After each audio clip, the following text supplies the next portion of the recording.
I think we are live, right? Yeah. Yeah.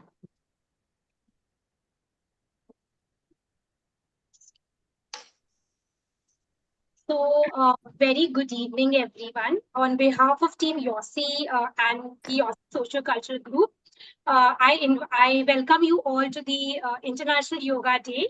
And this is, in fact, our second webinar, in the last 2 years on the Yoga Day. We have something very, lot of exciting things for you planned. And before we actually dive into the Yoga Day, I would like to invite our very dynamic Joint Secretary, Dr. Nilesh Kumar, to give a short introduction about YOSI and also welcome you all. Over to you, Dr. Nilesh. Thank you so much, ma'am. And I welcome everyone to this second webinar on World Yoga Day. And this is a very hectic week for YOSI Social Cultural team because back to back, last time they hosted World Music Day and Yoga Day. This time also they somehow managed to pull it off. So hats off to them. I am giving this introduction for YOSI on behalf of our secretary, Dr. Karan Bhatia. So UOC started as a Facebook page by a post by these two dynamic leaders, Dr. Tarun Arora and Dr. Vijay Sharma from AIMS, who just thought to give the young ophthalmologists a platform. And then it became a registered society affiliated to both AIOS and ICO, and it caters exclusively to under 40 years of age of ophthalmologist. It is acting as a bridge. You can see it started to from sharing knowledge to helping in thesis and exam and then fellowship discussion and everything started to take place. And then the new guard with Dr. Digvir Singh as president and Dr. Sonal Kalia as vice president, Dr. Devakant as general secretary, Karan Bhatia as joint secretary, and Dr. Avnish, Apurva, and Indraveer. Everybody just made this new team, and UOC took shape as what it is right now. And then last 2 years, UOC election was the first UOC election, and the governing council that was chosen was a continuation of the team that was already in place. And I joined them as joint secretary, and these are the executive members. From this, I think many are here, and they have done a marvelous job. Dr. Nupur ma'am has done a marvelous job. Prasanna sir, Raki, everybody has contributed a lot to the UOC. And this was a brainchild of Dr. Sonal Kalia to have UOC presidential group so that workload can be divided and everything can be taken forward in a very nice manner, because this will free the GC from these activities, and we will also create new leaders, and we can see how well this has worked. So coming to what YOSI has done, it was first DOS session was in around 2014, and then this was a YOSI writing competition, and this was a second edition, which was my first interaction with YOSI. And I was second. I got second place in this YOSI essay writing competition. That was my first stint with YOSI, and from that there was a long journey that has taken place. The YOSI has organized mega quiz online during COVID times. This was the first UO pavilion that we got in Mumbai, and then it just went ahead. It was a marvelous journey. We create meet the mentors, where we meet with all the institution heads across the country and ask them questions about how the fellowship is going to be and how it is going to be a good thing for the YOs to join their institute. YOSI also organized YOSI hackathon and all the innovations that took place. There are Then we got Yo Pavilion at Mumbai, which was actually a dream, because we ran for the first time. We ran 3 days packed halls full of program that was aimed for young ophthalmologists, including competition training sessions and finance and practice management session. And after that, we were just part of all the AIOC that has taken place since then. And then we got our standalone UOC forum. The first forum was in 2018, and the second session forum was in 2023, where it was exclusive YOs that interacted with YOs. The all the speakers, the audience, everybody was from below 40 years of age. And then this year was the first time when we organized, like we managed the trade also ourselves. So it was a marvelous success. We can see we had a participation of around 250 offline, and around 800 people watched online live streaming of all the halls that took place. And this was a marvelous UO night that was organized by YOSI Social Cultural Group. It was a 3 hours event, which went on for 6 hours, I think, because everybody kept dancing past midnight. And hats off to Dr. Nupur ma'am, Dr. Rakhi, Dr. Priya was there, I think, in the background. And then there was multiple performances, including a few by Dr. Prasanna also. So a fun night that was. And then YOSI went international. YOSI has collaborated with all the leading conferences. It was Cake and Pie session. We also had a webinar with the Pie Media. And then we have partnered with all the international societies, Turkish Society, Singapore and Malaysia Society. And we were inducted as we are the only YO society that has been inducted as a member society of ICO. And we took part in Singapore, that the YO pavilion, that YO session that happened in Singapore International YO session. And on behalf of YOSI, I would like to welcome all the YOs to APAO AIOC 2025 that is going to happen in Yashobhoomi, New Delhi. And we are going to have a gala night, I think, because of social cultural team who has started planning from now only. And apart from that, we have this YO time that was released during this YOSICon 2024. And editor-in-chief Dr. Nupur Goyal was there, who formulated this entire issue, and it was launched, and it is now available for download on YOSI website www.yosi.in. And then YouTube, that was started by Dr. Karan Bhatia, and it hosts all the live session that goes on YOSI. It also hosts the long format interviews with leaders like Dr. Maipal Sachdev, and there are tutorial videos also that are available. YOSI Flash Note, that was the brainchild of Dr. Avnish, which gives a single page overview of complex diseases. Then there are late night session of retina and anterior segment, YOSI legal webinar that keeps happening. Your slide, that was my brainchild, but it has been taken forward well by the new team, where curated full-length presentation have been made. YOSI Journal Club, again, the same team, Dr. Nupur ma'am. I don't know how she's managing with all so much of roles, but she has taken YOSI Journal Club to a different level. That we have YOSI Fellowship Help Desk. Actually, YOSI Job Portal, Fellowship Help Desk, and Resident Network needs a reboot because we have been lagging behind in all these three aspects. And this is going to, I think, happen with Dr. Devakan now taking over. These three are his like pet projects, and he wants to take it forward and revamp it completely. And now we have YOSI Social Cultural Group that will be introduced by Dr. Nupur ma'am, and she will tell how marvelous they have been working. So to get involved in all these YOSI activities, because you can see every week we are having some activity or other. So it's very democratic. There are open forms that are circulated before each session, and everybody who fills the form actually gets a chance to participate. We make sure somehow they are involved in all these YOSI activities. So come be a part of this marvelous journey that we all are enjoying. Thank you. Over to Nupur ma'am. Thank you for this opportunity. Thank you, Dr. Nilesh. Thank you for sharing some of those nostalgic moments. We have been shared together since the last 2 years. It's been amazing working with you as a joint secretary, probably one of the nicest, most genuine people I have worked with. And I wish, from the bottom of my heart that, whatever future endeavors that you take, you just get success in them. My heartfelt thanks to the entire YOSI Governing Council and especially to you, Dr. Nilesh. All the very best to you, and thank you for sharing that YOSI journey with us. Thank you. Thank you so much. Yes, thank you so much. Now, moving on. So, with that introduction, a wonderful introduction of YOSI, I'll just try to get my emotions together because I'm a little, swollen up with all the nostalgia that's there. So, Dr. Nilesh this is our team YOSI, the YOSI Governing Council. Dr. Sonal, Dr. Digvijay, Devakant, Karan, Avnish, Nilesh, and the executive member. The best thing about this executive team is it's a pan-India team, and the entire team has worked very hard to, get YOSI where it is. And we have some of them with us today. Dr. Anujeet has joined, Dr. Prasanna is there, Dr. Kartikin will be speaking, on the benefits of yoga. So it's a multi-talented and a very versatile team. And I am very so proud and so lucky to have been a part of this team.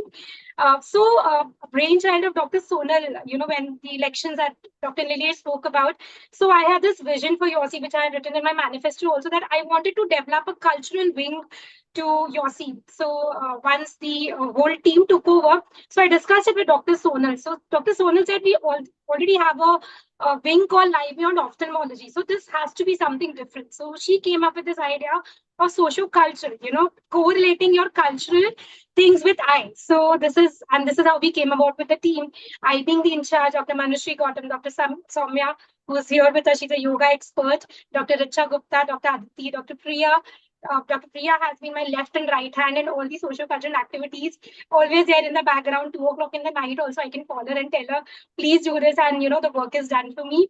Dr. Rohit, who's been very instrumental in the financial webinars. Rakhi has been so amazing, with all her support, her bubbliness and superb work. And Dr. Sunena Hatila. So moving on, today we have this wonderful Yoga Day webinar planned for you. So some very fantastic pertinent talks, relating to glaucoma and yoga. Then we're very privileged to be joined by Naina Shetty ma'am, who's a yoga master, and she'll be actually so all of us have this thing that we want to do yoga, but then how to go about. So she'll be taking a small session on how you can go about for yoga and meditation for beginners. Then Dr. Soumya, who's a very key member of the social cultural team, she'll be talking about, optimizing posture and ergonomics and ophthalmology. It's very, very important. We all, we face these issues of backache with constant operating. And then we have Dr. Shweta, again, certified yoga trainer, who will be speaking on myths and facts in yoga. Then we also have a yoga trivia quiz planned. And there was a contest that we had, Yoga Saga Reels, that the results will be announced, that we'll take forward as we move ahead. So the social cultural activity is just a quick glimpse. So our first activity was the World Scientific Creativity Contest Season 1 in October 2022. And after that, there was no looking back. We had a webinar. Then we had this 848 YouTube video, on the International Women's Day 2022. We had the last Yoga Day webinar, a very fantastic event. We actually had a live yoga session by Dr. Soumya and her team. And then we had the International Joke Day, YOSI, LOL, Neuro and Ophthalmology, which was a runaway success. And we are back with season 2, and we'll be sharing the details shortly. Then we had this wonderful photography day, ICI Everywhere contest with do-it-yourself photography in Optal Clinic. We had the season 2 of the creativity contest in October 2023. We had some wonderful financial webinars, for which Dr. Nilesh was one of the, Dr. Nilesh and Dr. Rohit Modi together did a fantastic job, and all the recordings are there on the YouTube for that. Then the last activity webinar that we had was on the World Glaucoma Week, where Dr. Prasanna and Dr. Karthikeyan were there, and we had a fantastic time. We had a real competition based on glaucoma awareness. We had an art competition, and we had a fantastic time. So this is just a glimpse of webinars we've given. We've done a lot of physical activities also, the bio night also. And so this is it from the social cultural team. And today we come to the Yoga Day webinar. So let me, introduce the moderators for today. So our first moderator is Dr. Rakhi D. Cruz. So she's a consultant paper surgeon at Ahilya Eye Institute, Kerala. And she's a lot of papers to her credit. She is the secretary of the Young Ophthalmologist of the Kerala, and she has other governing positions as the executive committee member of the Kerala Society of Ophthalmology. She's also YOSI Gold member. So thank you, Dr. Rakhi, for joining us. And then we have Dr. Priya Sisodia, the very dynamic. So she is currently working as a fellow in cornea and refractive surgery in Chitrapur, and her interest is dancing and badminton. So she's very humble to have, put up such a short CV. She's one of the most dynamic people that we've had. So welcome, Priya. And this is me, Dr. Nupur. So I am working as an oculoplasty and anterior segment surgeon at Eye Care Eye Hospital, Noida, and I'm a YOSI executive member. My term is ending shortly, but I hope to continue my, service to YOSI in whichever role that I'm given. And I am the NIMS editor, and I'm currently leading the journal club and the social cultural team, and I'm a trained Kathak dancer. So without further much ado, let's begin. So first, let me, Rakhi and Priya, would you want to introduce our first set of panelists and discussants? Yeah, I'll introduce. Yeah. So, first we have none other than the most dynamic Dr. Prasanna Venkatesh Ramesh. He is currently the research director and glaucoma head at Mahatma Eye Hospital, Trichy, India. And he has numerous publications, around 156 articles, and he has delivered 397 scientific presentations in various national as well as international conferences. Also, the associate editor of editorial board of TNI Journal of Tamil Nadu, currently executive member of YOSI, and he has numerous positions in various organizations. And he is most famous, and I think he doesn't need any introduction. Thank you, Dr. Raki. Next, we have Dr. Karthikeyan. He works as an assistant professor in ophthalmology at Jimma, Puducherry. He is ex-assistant professor from RPC Ames. And he is one of the editor of the book Childhood Glaucoma, which is published by Springer. And he has various numerous publications, around 80 research papers, 25 chapters, and multiple citations also. And he has numerous awards. One of them, few of them being Young Researcher Award by Institute of Scholars of India, Sri Janardhan Prasad Glaucoma Award, Best Paper Session Glaucoma, and numerous prizes to his honor. We welcome you, sir, to this webinar. Thank you. Over to Prasanna. Yes, yes. Karthik, you are sharing the screens. Yeah, I'll start. Sure. At the outset, I would like to thank our dynamic president Sonal Kalia ma'am, as well as the whole governing council for coming up with this draft not once but twice. So this is going to be the second one that we are having in the consecutive International Yoga Day. And thank you, Nupur ma'am, and the whole socio-cultural team for this initiative. So myself, Dr. Prasanna and Karthik Mahalingam will be taking you through on the emerging role of yoga and breathing exercises in glaucoma. So we thought, how can we go about it? So me and Karthik thought we'll go about it as a anchor co-anchor format and dissect upon few publications, especially from India, and what are the current standings on the benefit of yoga, what to do, what not to do, how did we Indians arrive at this particular point, especially credits to Tanuj Dada sir and his team for starting up this particular initiative of yoga and breathing exercises in glaucoma. So I would also like to invite my co-anchor Dr. Karthik to take us through this session, which will be a very informal but an anchor co-anchor format where we both will be discussing from a glaucoma point of view. Over to you, Dr. Karthik. Yeah. Yeah, good evening, everyone. I first of all thank the team UC for giving me this opportunity. In this session, we'll discuss studies about yoga and breathing in glaucoma. And I'm happy to share that most of the studies were done by my professor Tanuj Dada, and he gave me opportunity to be part in some of the studies. Okay. Okay. Is my slide moving? No, Karthik, just click. Yeah. Yeah, Dr. Prasad. Is it moving? Yeah. Yes. Yes, Yeah. Karthik. So to start off, so the yoga-based ocular exercises. So for my dear fellow yos who are listening to it and fellow ophthalmologist here, I would just want you to note this point here. So we all know about the epidemiology of glaucoma. I'm not going into that, but there is a process of accommodation that always happens in our eye. So the accommodation, as you can see here, the process of accommodation of the eye leads to instant lowering of IOP. So that is something that literature has already proved. So if we are going to do a yogic maneuver, which is going to cause accommodation, like for example, you can see a Tratak Kritya, a Tratak Kriya, so which involves ocular exercises, which causes lowering of intraocular pressure. So again, Dr. Tanuj sir has come up with this, which leads to contraction and relaxation of the ciliary muscles.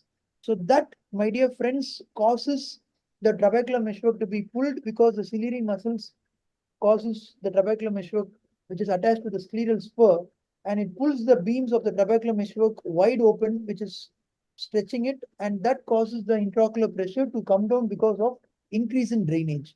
So your take on it, Karthi, this one particular paper from Dr. Tanuj sir, yeah. Yeah. They thought that this particular yoga exercise like Tarak Kriya, they will be focusing on a point and a candle flame or a distant object, and it causes accommodation. As you said, it will relax the ciliary muscle, which might increase the aqueous flow. This is what they thought. And based on this thought, they made a randomized control trial. Control trial. So any study that comes up, RCT is something is the way forward.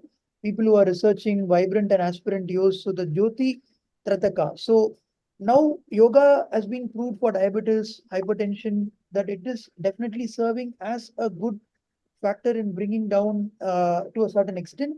Whereas a high tension primary open angle glaucoma, as my co-anchor pointed out, Dr. Karthik Mahalingam.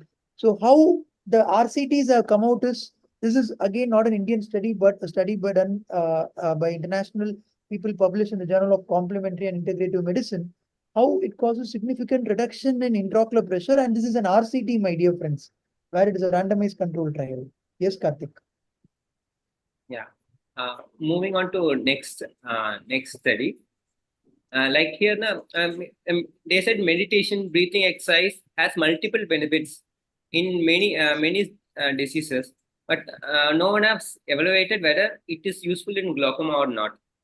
So my professor Tanuj sir had an idea that it might help in glaucoma patients, and he tried a randomized control trial. Like he had one group of patients which they continued glaucoma medication. In another group, along with glaucoma medication, they did meditation every day from morning 9 to 10 a.m. Based on the focused breathing exercise, like mindfulness based stress reduction. He was carried out every day. And also they wanted to quantitatively assess whether does it cause any impact on the brain oxygenation. They used functional near-red infrascopy to assess the brain oxygenation, and they also assess the quality of life. Then also assess the stress markers like cortisol in the blood. Usually, they said that meditation reduces stress, so stress markers should also be reduced. And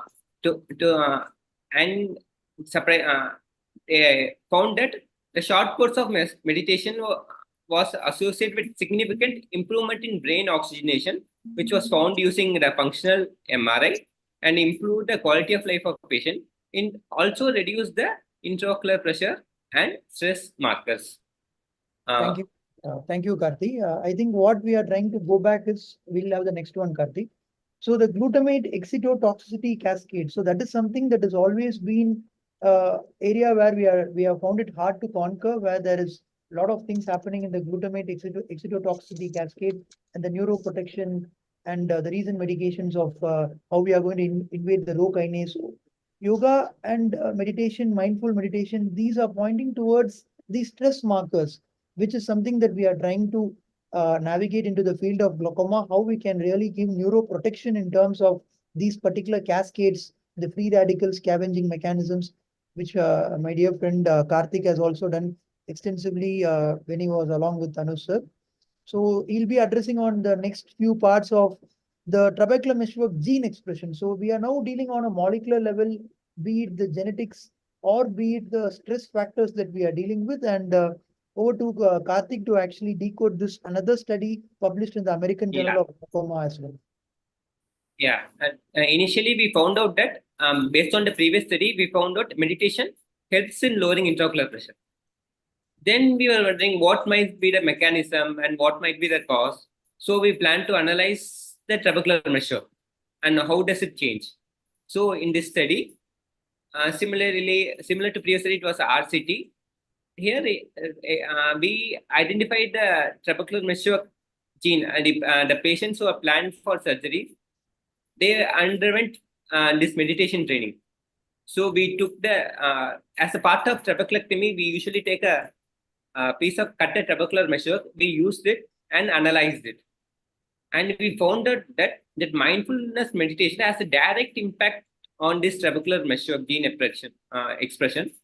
It upregulated the neuroprotective genes and downregulated the pro-inflammatory genes. Based on this, it increased the expression of NOS1 and 3, and it might probably play a role on IOP detection. Can I just add one more point there? Yeah. Yeah. Yeah, So for the benefit of the neophytes here, it always goes to the basic science here. So as a glaucoma patient, what we are worried about is how is their diurnal fluctuation. We don't want their fluctuation to go greater than 8 to 10 millimeters of mercury. And similarly, the trabecular meshwork, again, my dear friends, is the area of treatment, because IOP is not something that IOP is only modifiable risk factor, yes. But every treatment that we aim is towards the trabecular meshwork, be it the medications that increase the trabecular meshwork drainage, or be it the recent advanced minimal invasive glaucoma surgeries. So what Tanu sir has actually done here is, it's a hallmark study here where mindful meditation has had a direct impact on the trabecular meshwork gene expression, which we want as to be as a take-home message. Yeah, one more study, and I think we have one or two more, and we are almost done. We can have the next slide. So talking on mindfulness, again, this study done by Tanuj Dada as well as our friend Karthik Mahalingam et al.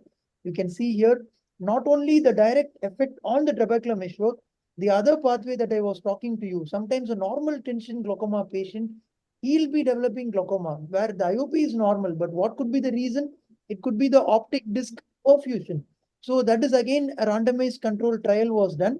And is there any issue with the optic disc perfusion? Is the flow that is the issue? You can see that before and after they have done mindful medication and meditation, and Karthik will be throwing some more points on this, how they choose the intervention and the control group. Yes, Karthik.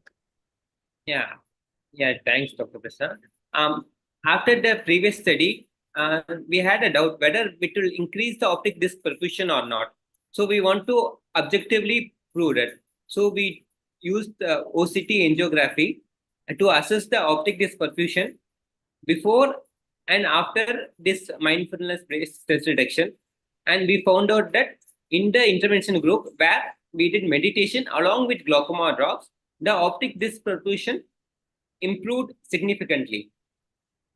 And in the control group, there was no significant improvement in the optic disc perfusion. So, along with reduction of intraocular pressure and many other things, this mindfulness meditation also improves optic disc perfusion. Yeah. Just Yeah. to throw another point here. So mindfulness-based stress reduction not only helps us in reducing the intraocular pressure. So we have another study which is due for publication from my center. I'll just share it in the group as well for the benefit of others. So there is an anxiety and depression when you break the news to a glaucoma patient that you are diagnosed with glaucoma.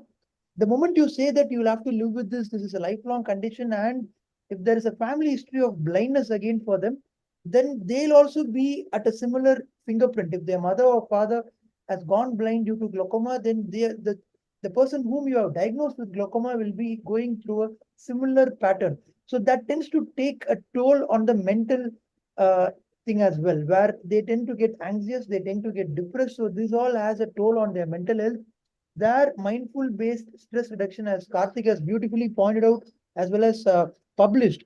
So this mindful based stress reduction, MBSR, not only helps you in treating the reduction in the IOP, it also helps you in alleviating the anxiety and depression and stress which the patient gets when you break the news, or especially the progressing patient who has an advanced glaucomatous damage, or the patient does not need to be an advanced glaucomatous patient, a patient who is early glaucomatous, but the defect is central. You have a defect in the central 10 degree, which is again causing more harm to the patient. So yes, Dr. Karthik, over to you for decoding your last study again with the ocular hypertensive patients. Yeah. Yeah, as rightly said, it also reduces the stress of the patients, and meditation. It also reduces the stress of stress in any patients. After doing the studying on the glaucoma patient, we also tried in this MBSR, mindfulness based stress reduction, on ocular hypertension patient. It also provided a similar results. Yeah. Yes, to add on to that, Karthik, can I proceed? Yeah.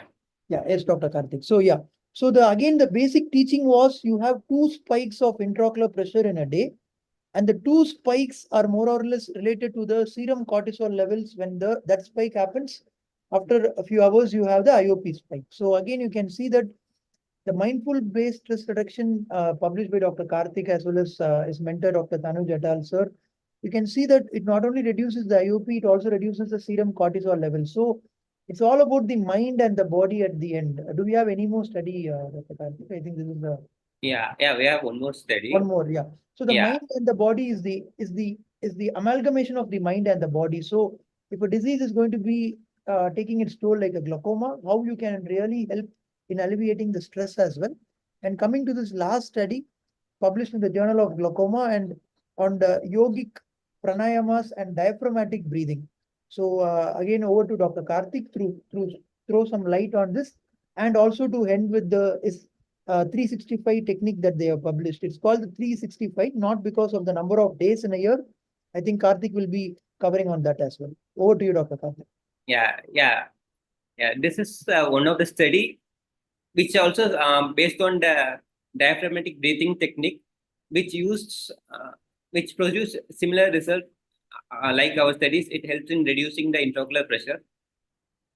At last, I want to say about this technique. Like previously, all these mindfulness-based stress reduction practice and all, it took 45 minutes to 1 hour. So it takes a lot amount of time from the patient, and patients won't be complained. They won't do this meditation for 1 hour every day, 45 minutes to 1 hour every day. So what we taught, we found a technique already published technique which is called 365 breathing. In this, 3 times a day for 5 minutes, the patient has to control the breathing for 6 times per minute. So it is called 365. 3 times a day, they have to keep the breathing for 6 minutes, inspiration and expiration 6 times per minute, and for 5 minutes.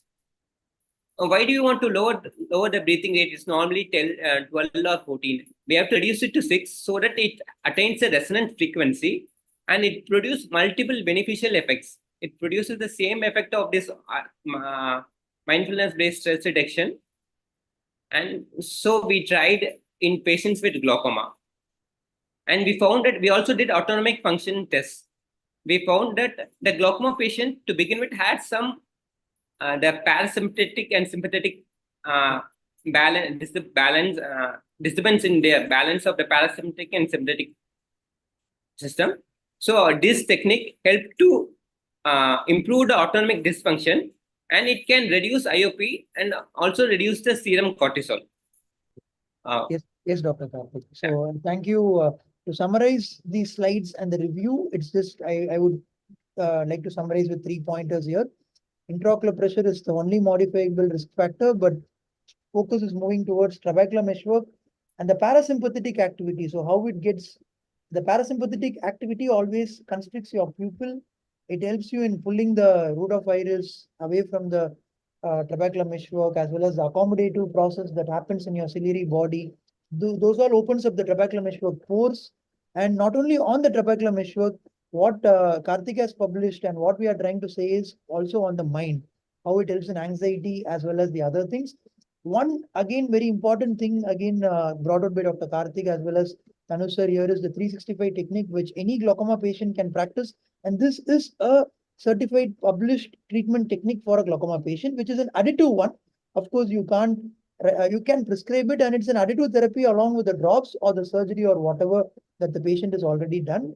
And then last but not least, there is one particular yoga called the Sirsasana, where the head will be below and the patient will be doing an headstand. So what we as glaucomatologists also need to recommend is, if the patient is a yoga practitioner, have it in your history taking and ask the patient if he's doing that to avoid doing it, because then all the blood flow is towards the head and that really not works well for your IOP, or IOP might rise. So again, yoga is beneficial, mindfulness is beneficial. With that, again, avoid Sirsasana for glaucoma patients is another take-home message that we need to keep in mind, especially a diabetes hypertension as well, where you'll end up with BR vivo, CR vivo, vascular issues as well. So, Karthik, over to you for your closing comment and the thank you slide. Yeah. Apart from all these beneficial effects, and everyone should know that this yoga or meditation technique or just adjuvant, they should be carried on along with a routine glaucoma medication treatment. So it should not replace the routine glaucoma treatment. And to be clear, it's these yoga and meditation are additive and adjuvant, and it produce some beneficial effect to reduce IOP, reduce stress, and improve autonomic dysfunction. And it does not replace the routine glaucoma treatment. Thank you. So Thank thank you so much, Dr. Prasanna and Dr. Karthikeyan, for that wonderful, session of discussing the role of meditation and yoga in glaucoma, and fantastic take-home pointers with apt scientific evidence. That was such a treat to watch. Again, Dr. Karthik and Dr. Prasanna have been executive members, and I've been so lucky to work with them. And I wish both of them extremely, all the best for their future endeavors. It's been wonderful. Thank you for joining us today, agreeing to be on board always. Especially Dr. Prasanna, he's supported social culture team always. He's always taken part in any activity that we do. And I look forward to Dr. Prasanna, and I call him my younger brother, and I just look forward to your future in YOSI as well. Thank you, Dr. Prasanna. Yeah, ma'am. At the outset, I would like to extend my thanks to Dr. Nilesh, who's still active participating on behalf of the governing council, and to you, ma'am, because I think you conceived this notion rather than one person having a talk which might get monotonous.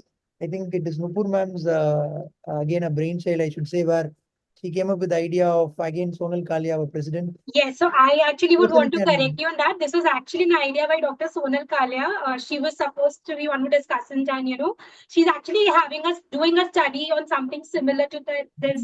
But Dr. Sonal could not join us. She's come up with some emergency family commitments.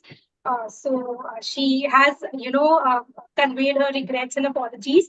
But yes, this idea, this fantastic thing that we just saw was actually Dr. Sonal's idea. And thank you. I also thank Dr. Sonal for giving the opportunity for us to be a part of this webinar. Yes. It's manually So, initiated. Looking before we move on other, to looking forward to other sessions with a lot of dynamic speakers as well. I'm also looking forward to learning. Thank you, ma'am. Thank you.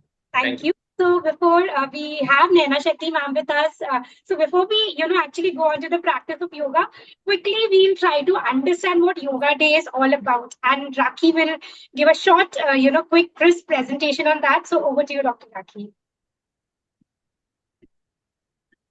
Thank you, ma'am. Is my screen visible? Yes, you can just put it on the slideshow mode and go on to your first slide. Yes.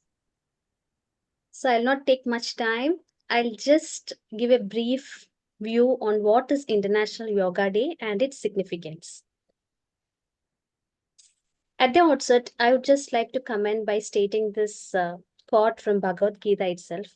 Yoga is the journey of self through the self to the self. Yoga is an ancient physical, mental, and spiritual exercise pattern that originated in India 5,000 years back. The word yoga is derived from the Sanskrit word yuj, which means to join or unite, symbolizing the union of body's consciousness with that of universal consciousness.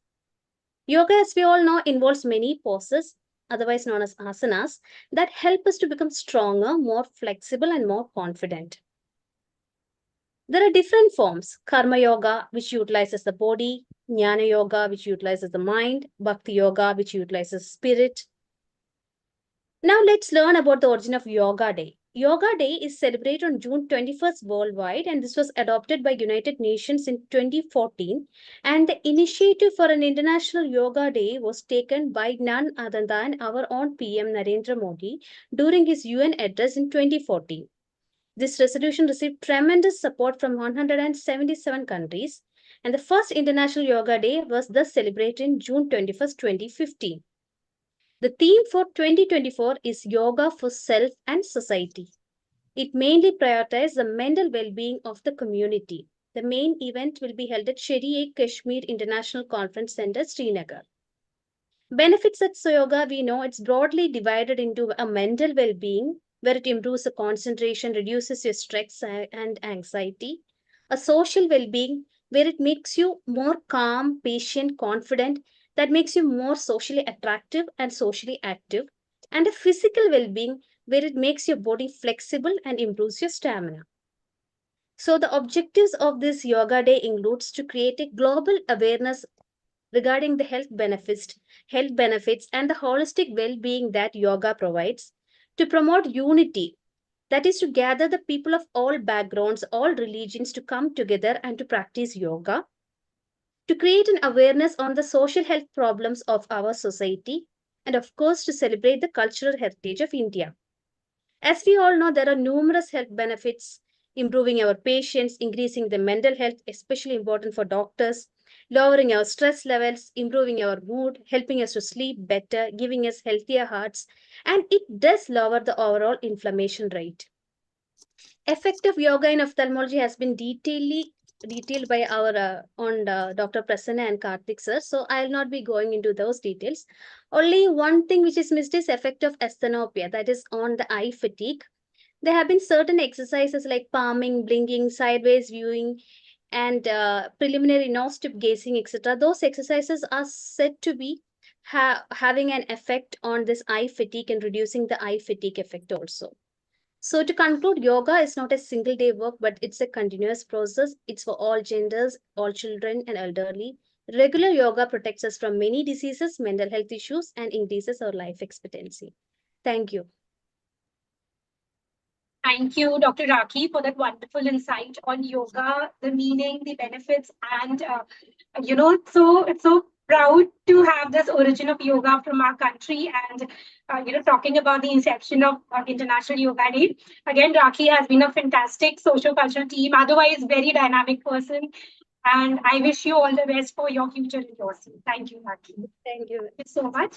And now we have the whole crux for this International Yoga Day. So I would like to, Raki, would you like to introduce Anna Shetty ma'am, please? Let me just put this on screen. Yeah. Priya, you going to introduce everyone? Yes. Yes. Good evening, everyone. First of all, I would like to thank Team UC and Dr. Nupumam for this wonderful opportunities. And let me stretch my neck first, and then I'll introduce. Okay, so Mrs. Nena Shetty is the founder of the Holistic Wellness Research Center at Naran Netralaya. She has completed her master's level training in yoga and has conducted various workshop on yoga and meditation, aiming at improving overall mental and emotional well-being of people of all ages and professions. Mrs. Nena is also the founder of Areli Art Gallery. Her passion for art and yoga has brought her to pen down Whispers of Breath. Through this book, her main aim is to reach out to all age group of people who can pick up this book and read to connect to their innermost true self with love and with ease. We welcome you, ma'am. Thank you, ma'am. That's over to you. Thank you very much. So let's begin this session. Yes. So I first want to talk about yoga. Whenever we speak about yoga, people come to me and say, "Ma'am, I'm not flexible enough, and I don't think I should start my journey. I cannot touch my toes. This is not for me. I'd rather go for a walk or do aerobics or they choose a different kind of they call it a workout. And I keep telling them, and I will start the session by saying that yoga is just not about you touching your toes or you being flexible. First we need to understand that yoga, like what was discussed, is a union of your body, mind, and spirit. So first, our foundation should be our consciousness. We need to build our consciousness to a greater level. That's our first aspect. Certain basic habits that we have through the day, we don't realize it, we take it very casually. I just want to move through certain life skills that we need to imbibe. Okay, the first thing is how we wake up in the morning with our body. The first thing that we do when we wake up in the morning is we have our to-do list. The things that we've not finished, the things that we need to complete. We're getting anxiety and stressed out because there's a deadline, because that we think that is that's okay to think about all that, and it is really not okay, because especially during the time when we wake up and you're half asleep, your conscious mind and your subconscious mind actually has merged in. So all the reprogramming happens there. So what you're giving to your subconscious mind depends on that particular, it's so important. That time is the most important time. and we take it very, very casually. The first thing we do is take our phones and, see all the to-do list. We must make sure that we are in a positive thought frame. Very, very important, that first few minutes just before we fall asleep and just before we wake up. See, this has to become habitual. Unless and until we are conscious about this, we are not going to make it habitual. You see what I'm saying? We may do it for a day or two and then we're falling back into that pattern. Yes, and the second thing is movement. Again, some sort of movement you need to have. I recommend yoga, okay? Because, like I keep discussing, it's about stagnant energy. Like how stagnant water stinks. Stagnant energy also causes a lot of toxicity, a lot of blocks in our nadis. They call it nadis. There are 72,000 nadis. There are energy channels which are there in the energy body. Any form of blocks, that causes the mental stress, anxiety, disease, everything starts from there. So we have to make sure that we start our journey, especially some form of movement. I recommend yoga. Yes. And then the cleansing part. Okay. Sometimes we must understand that even as basic as taking a shower, your intention while you're taking a shower, that you're cutting all cords, you're cleansing yourself. Have you realized just taking a good shower before you fall asleep really causes, you don't even have to do anything, you just feel peaceful. Yes, water has this property to imbibe energy. We take it very casually. Even when we drink water, we don't know what's running in our mind. Water has, these, if you see all these movies, when they have to bless somebody, all these rishis, the first thing they do is, I say movies because very rarely we get to see rishis and saints around here. Yeah, they place the water there and then either bless or curse.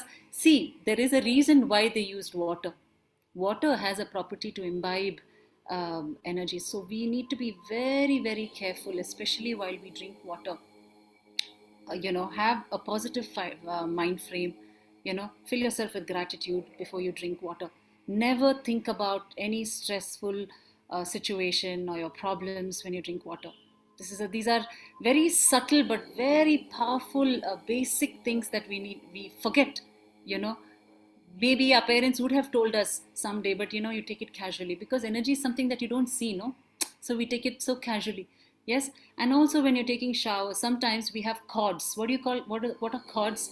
Energetic cords are something that is within two people or an experience, and these cords sometimes get more toxic and bigger when you hate or you resist something.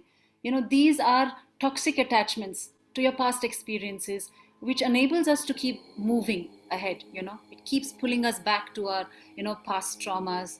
And then so you need to learn to cut cords. The best way to do that is set an intention that you're cutting all the cords, especially when you're cleansing yourself.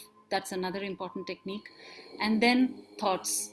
Choose your thoughts wisely. Very, very important. What you think, you become. And we spoke about mindfulness a few minutes back. Now, how do you do mindfulness? That's another thing. No, they say mindfulness, but what is mindfulness?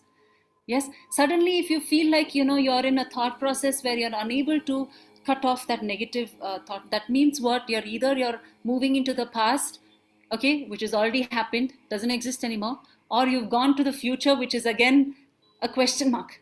That's when anxiety sets in.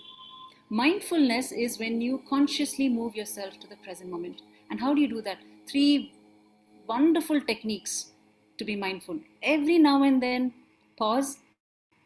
Notice your spine.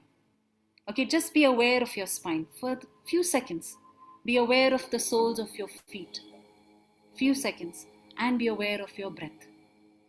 Yes, this will very naturally move you into the present moment. And this present moment is perfect the way it is. Don't you think so? This moment is perfect. But we are always getting stressed because we are, moving back and forth into past and, future. That's another thing that I need to discuss about. And also be aware of all our senses. What you see, hear, smell, very, very important. Okay, try and connect to nature as much as possible. We drive to work every day. How many of us have noticed the sky or the sun or the wind, the leaves or the trees moving? We don't, very rarely we do that. But consciously, try and observe Nature has its own beautiful ways to heal you, and then also listen to, now the one that I'm playing right now is the 432 hertz Om chant. 432 hertz is another wonderful vibration. It's a healing vibration.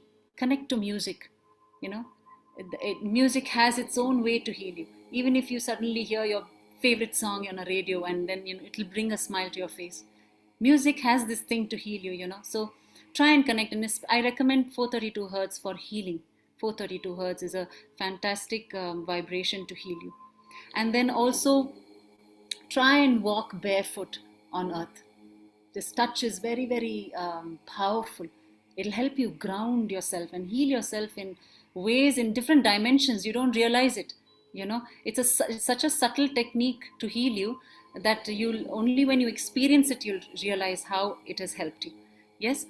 And then I want you to, especially when we end our day, again, we need to learn how to pause, and we don't know how to stay still.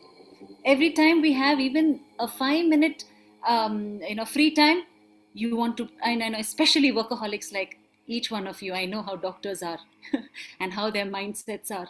It's always on the go. Even if you are sitting quietly, again you are trying to plan something, what next. I know it's beautiful to be so preoccupied, but have 10 minutes, at least minimum 10 minutes, where you can pause and reflect on your emotions. See, what happens is, I don't want you to be delusional, say be positive, be positive. And this being positive has become such a casual thing. We tend to push it under the carpet and say, everything is okay. This is a very toxic thing, actually, I must say. We need to learn how to process our emotions. We don't do that.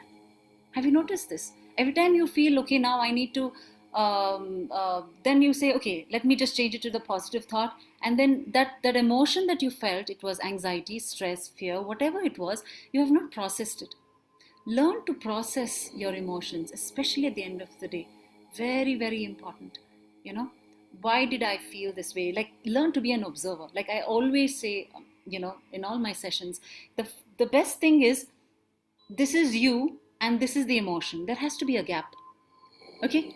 You are not the emotion. Once you are, like, fear as an emotion has come to me. Yes? I'm fearful it gets very difficult for you to move away from this.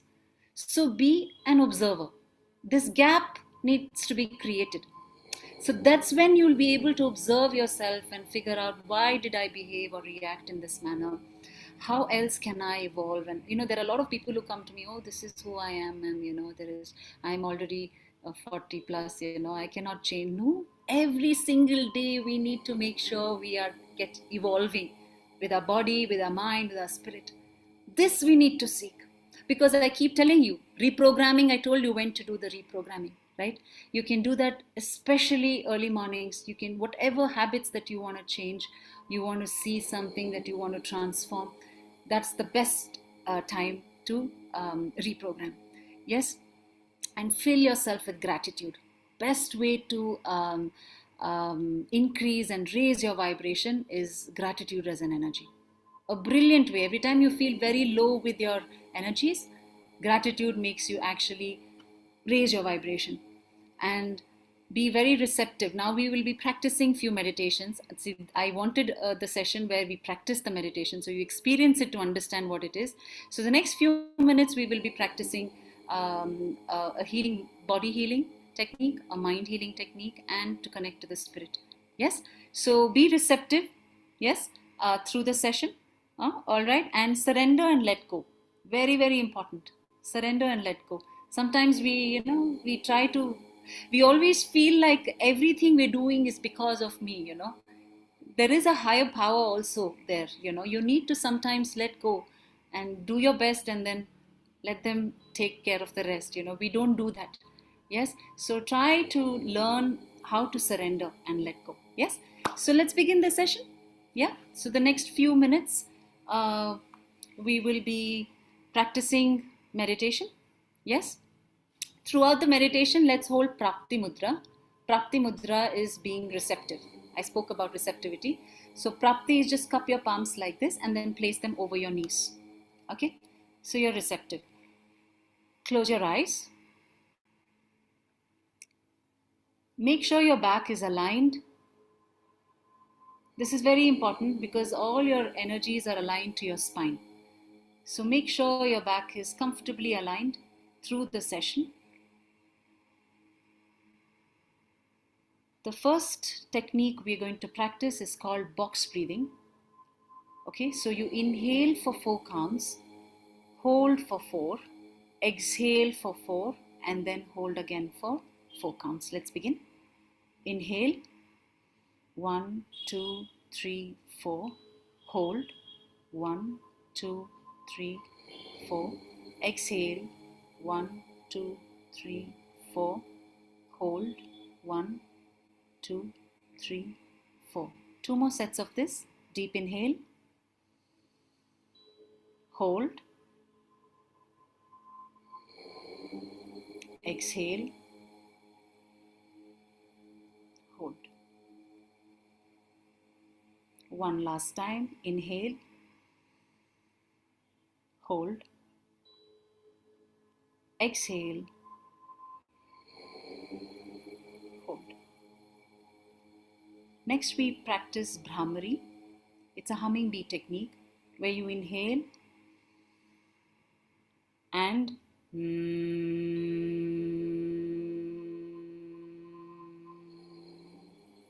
let's practice this for 4 more sets. Inhale. As you exhale, make this humming bee vibration.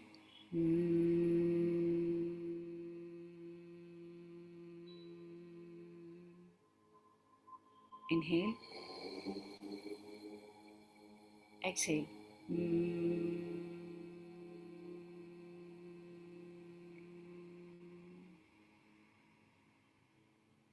Inhale.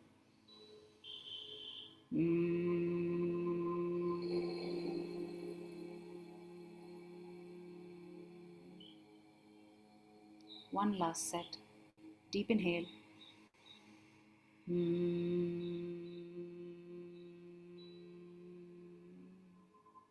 And relax. Brahmari is a powerful pranayam. Instantly you'll feel relaxed. Keep your eyes closed. Next we'll move through body scan healing technique. To relax your whole body, this is a fantastic technique. Awareness on the tip toes. Relax your toes. Relax the soles of your feet, your ankles, calf muscle, shin. Completely relax. Feel lighter and lighter. Your knees are relaxed and healthy. Your thigh muscles are relaxed. Your legs are completely relaxed. Feel lighter and lighter. Relax your pelvic muscles, abdominal muscles, chest muscles, back. Visualize your entire back getting completely relaxed, your spine getting brighter and brighter and strong.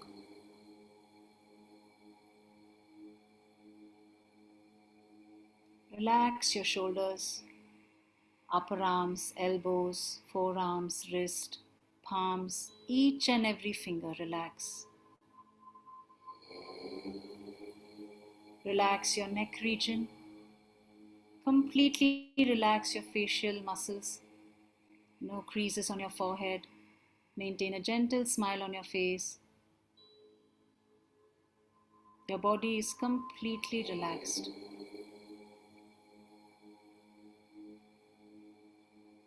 Now let's move to a mind healing technique.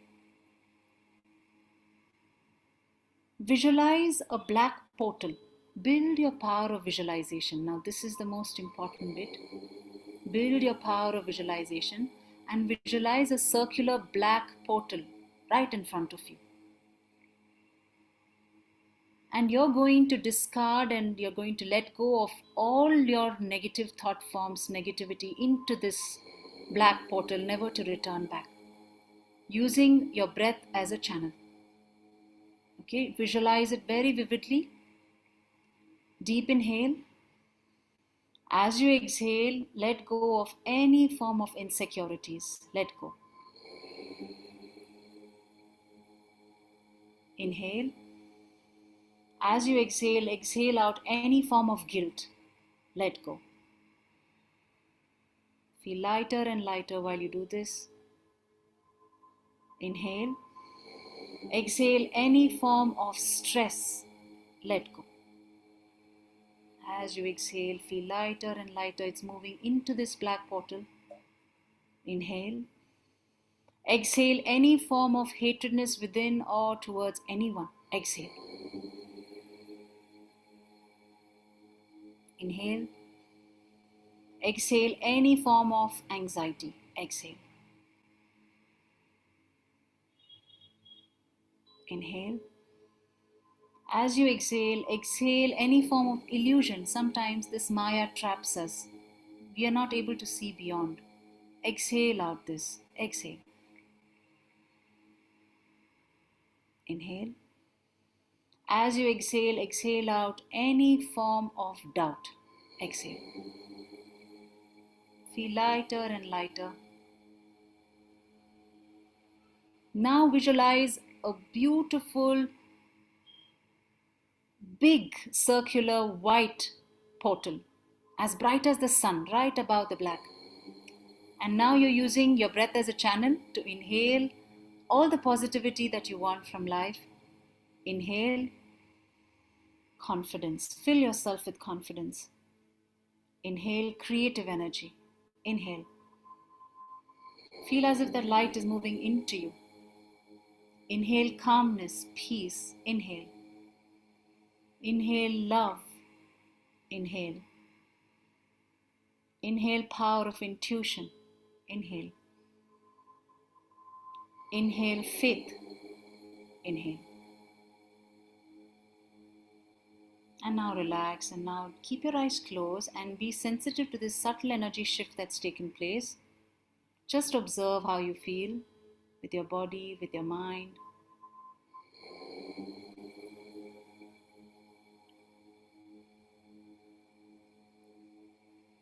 Now let's visualize a golden flame right above your head, few inches above your head. Again, build your power of visualization and visualize this golden flame.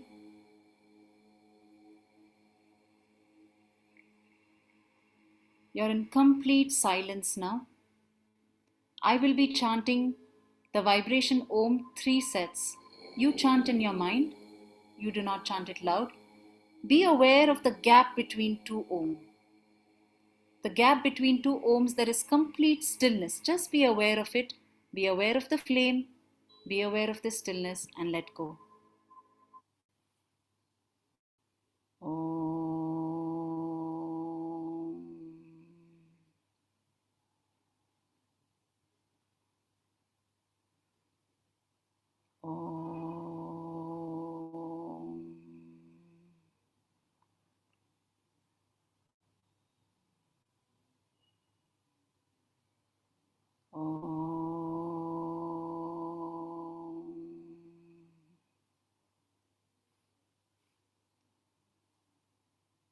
Stay still, stay aware.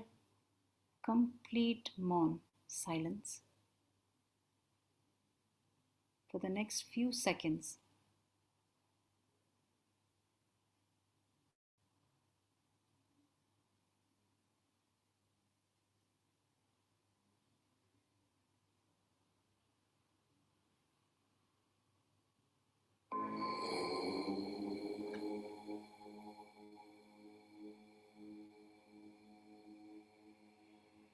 Very gently return back to your body. Gently move your fingers. Very gently move your toes. Drop your neck down. Rub your palms, create good amount of heat. Cup them on your eyes. Feel that warmth. Spread it across the face. And very gently come out. Yes? How do you feel? Energized? Priya, how do you feel? You need to ask. Hello. Yeah, Priya, yes. पूरा stress बाहर निकल गया मेरा. I know. Ma'am, we should have you every day, no?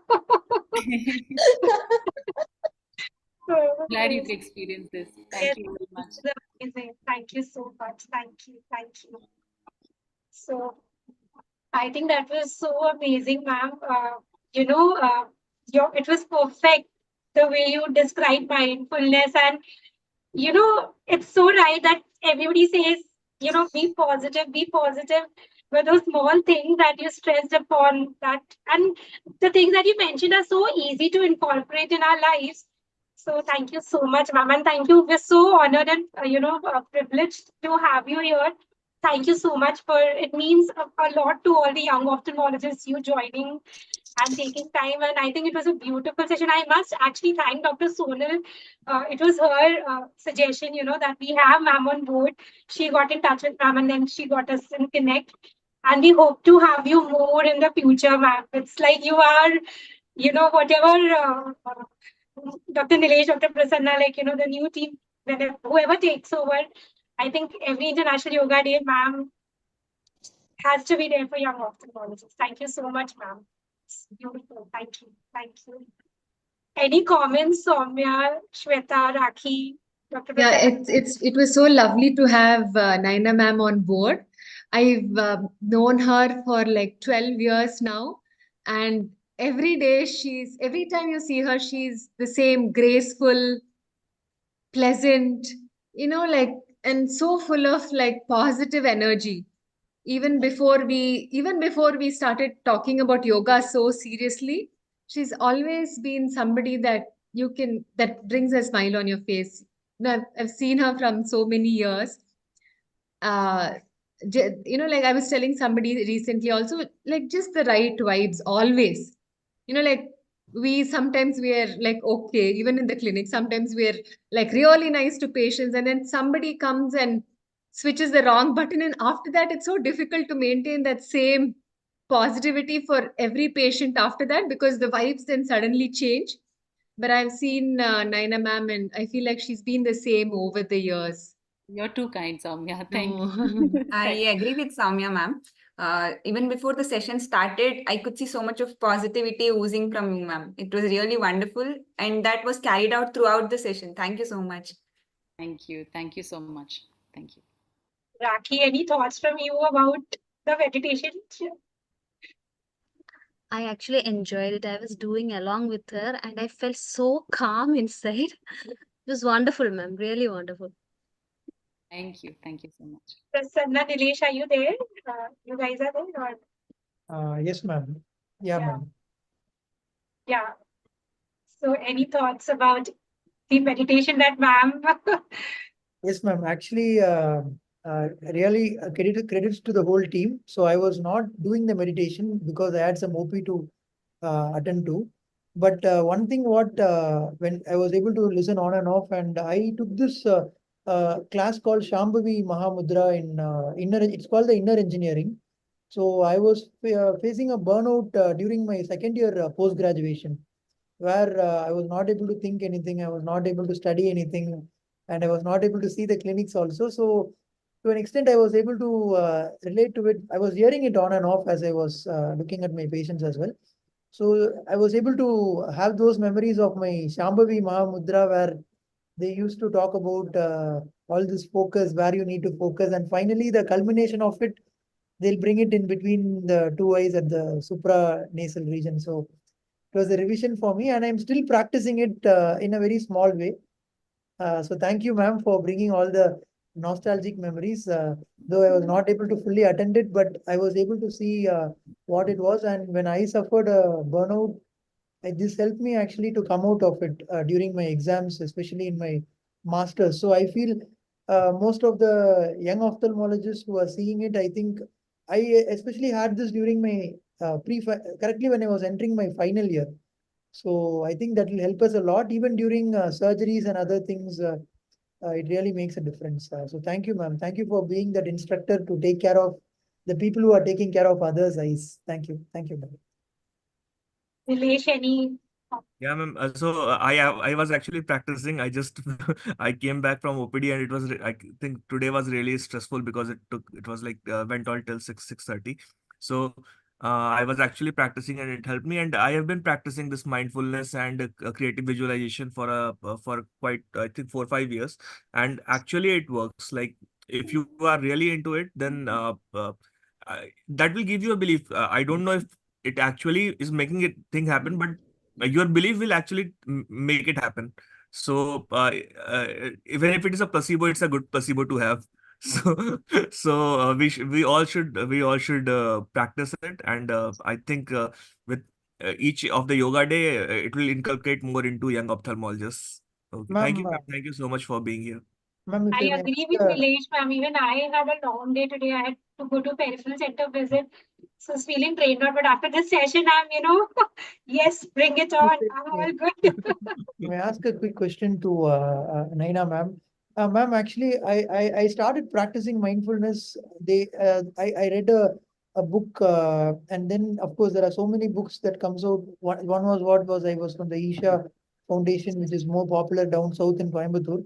So when you get up, how you have to get up, which you also highlighted at the start, which I was hearing.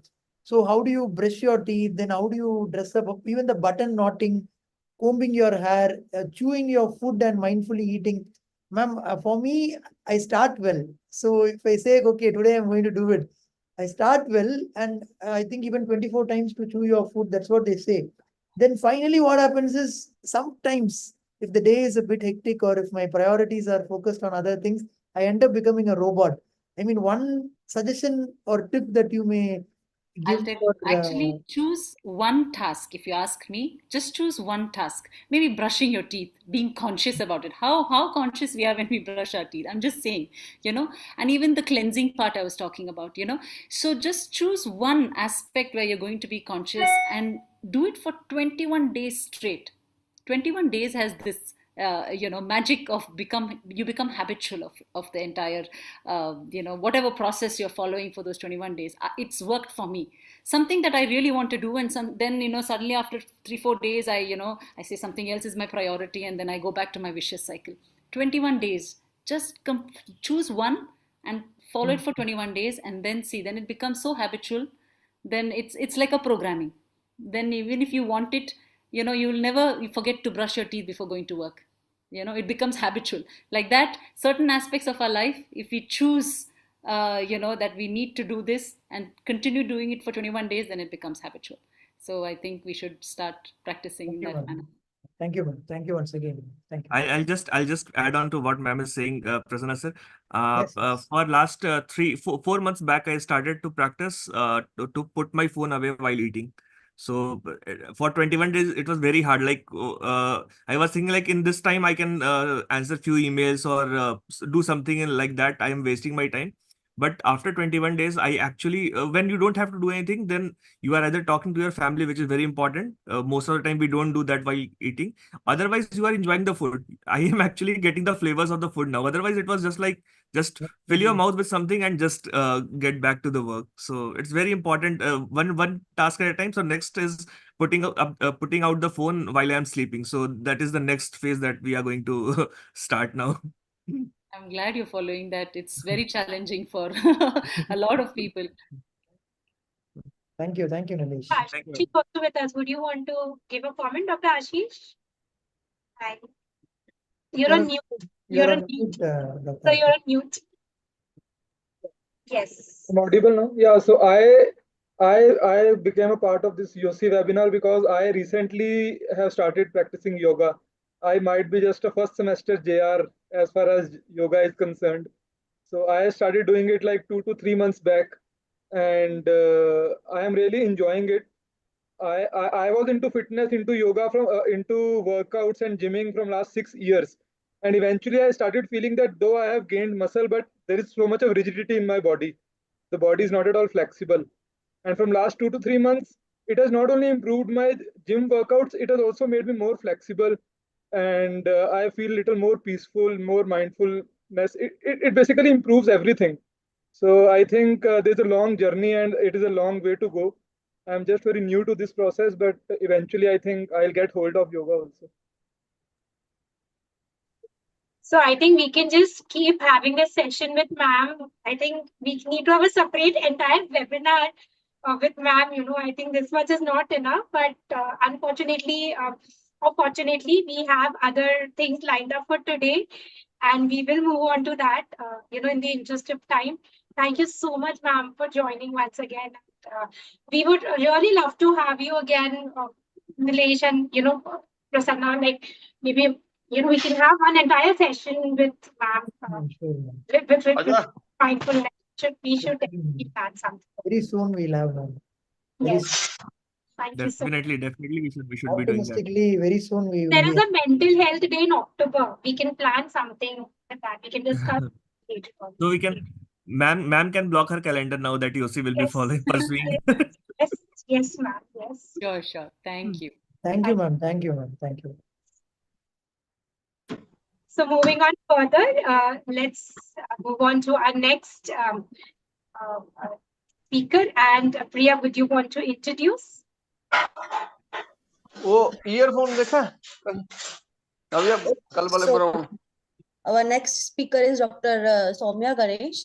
Ma'am, she is a cataract and refractive surgeon and the director of Lopamudra Drishti Eye Hospital.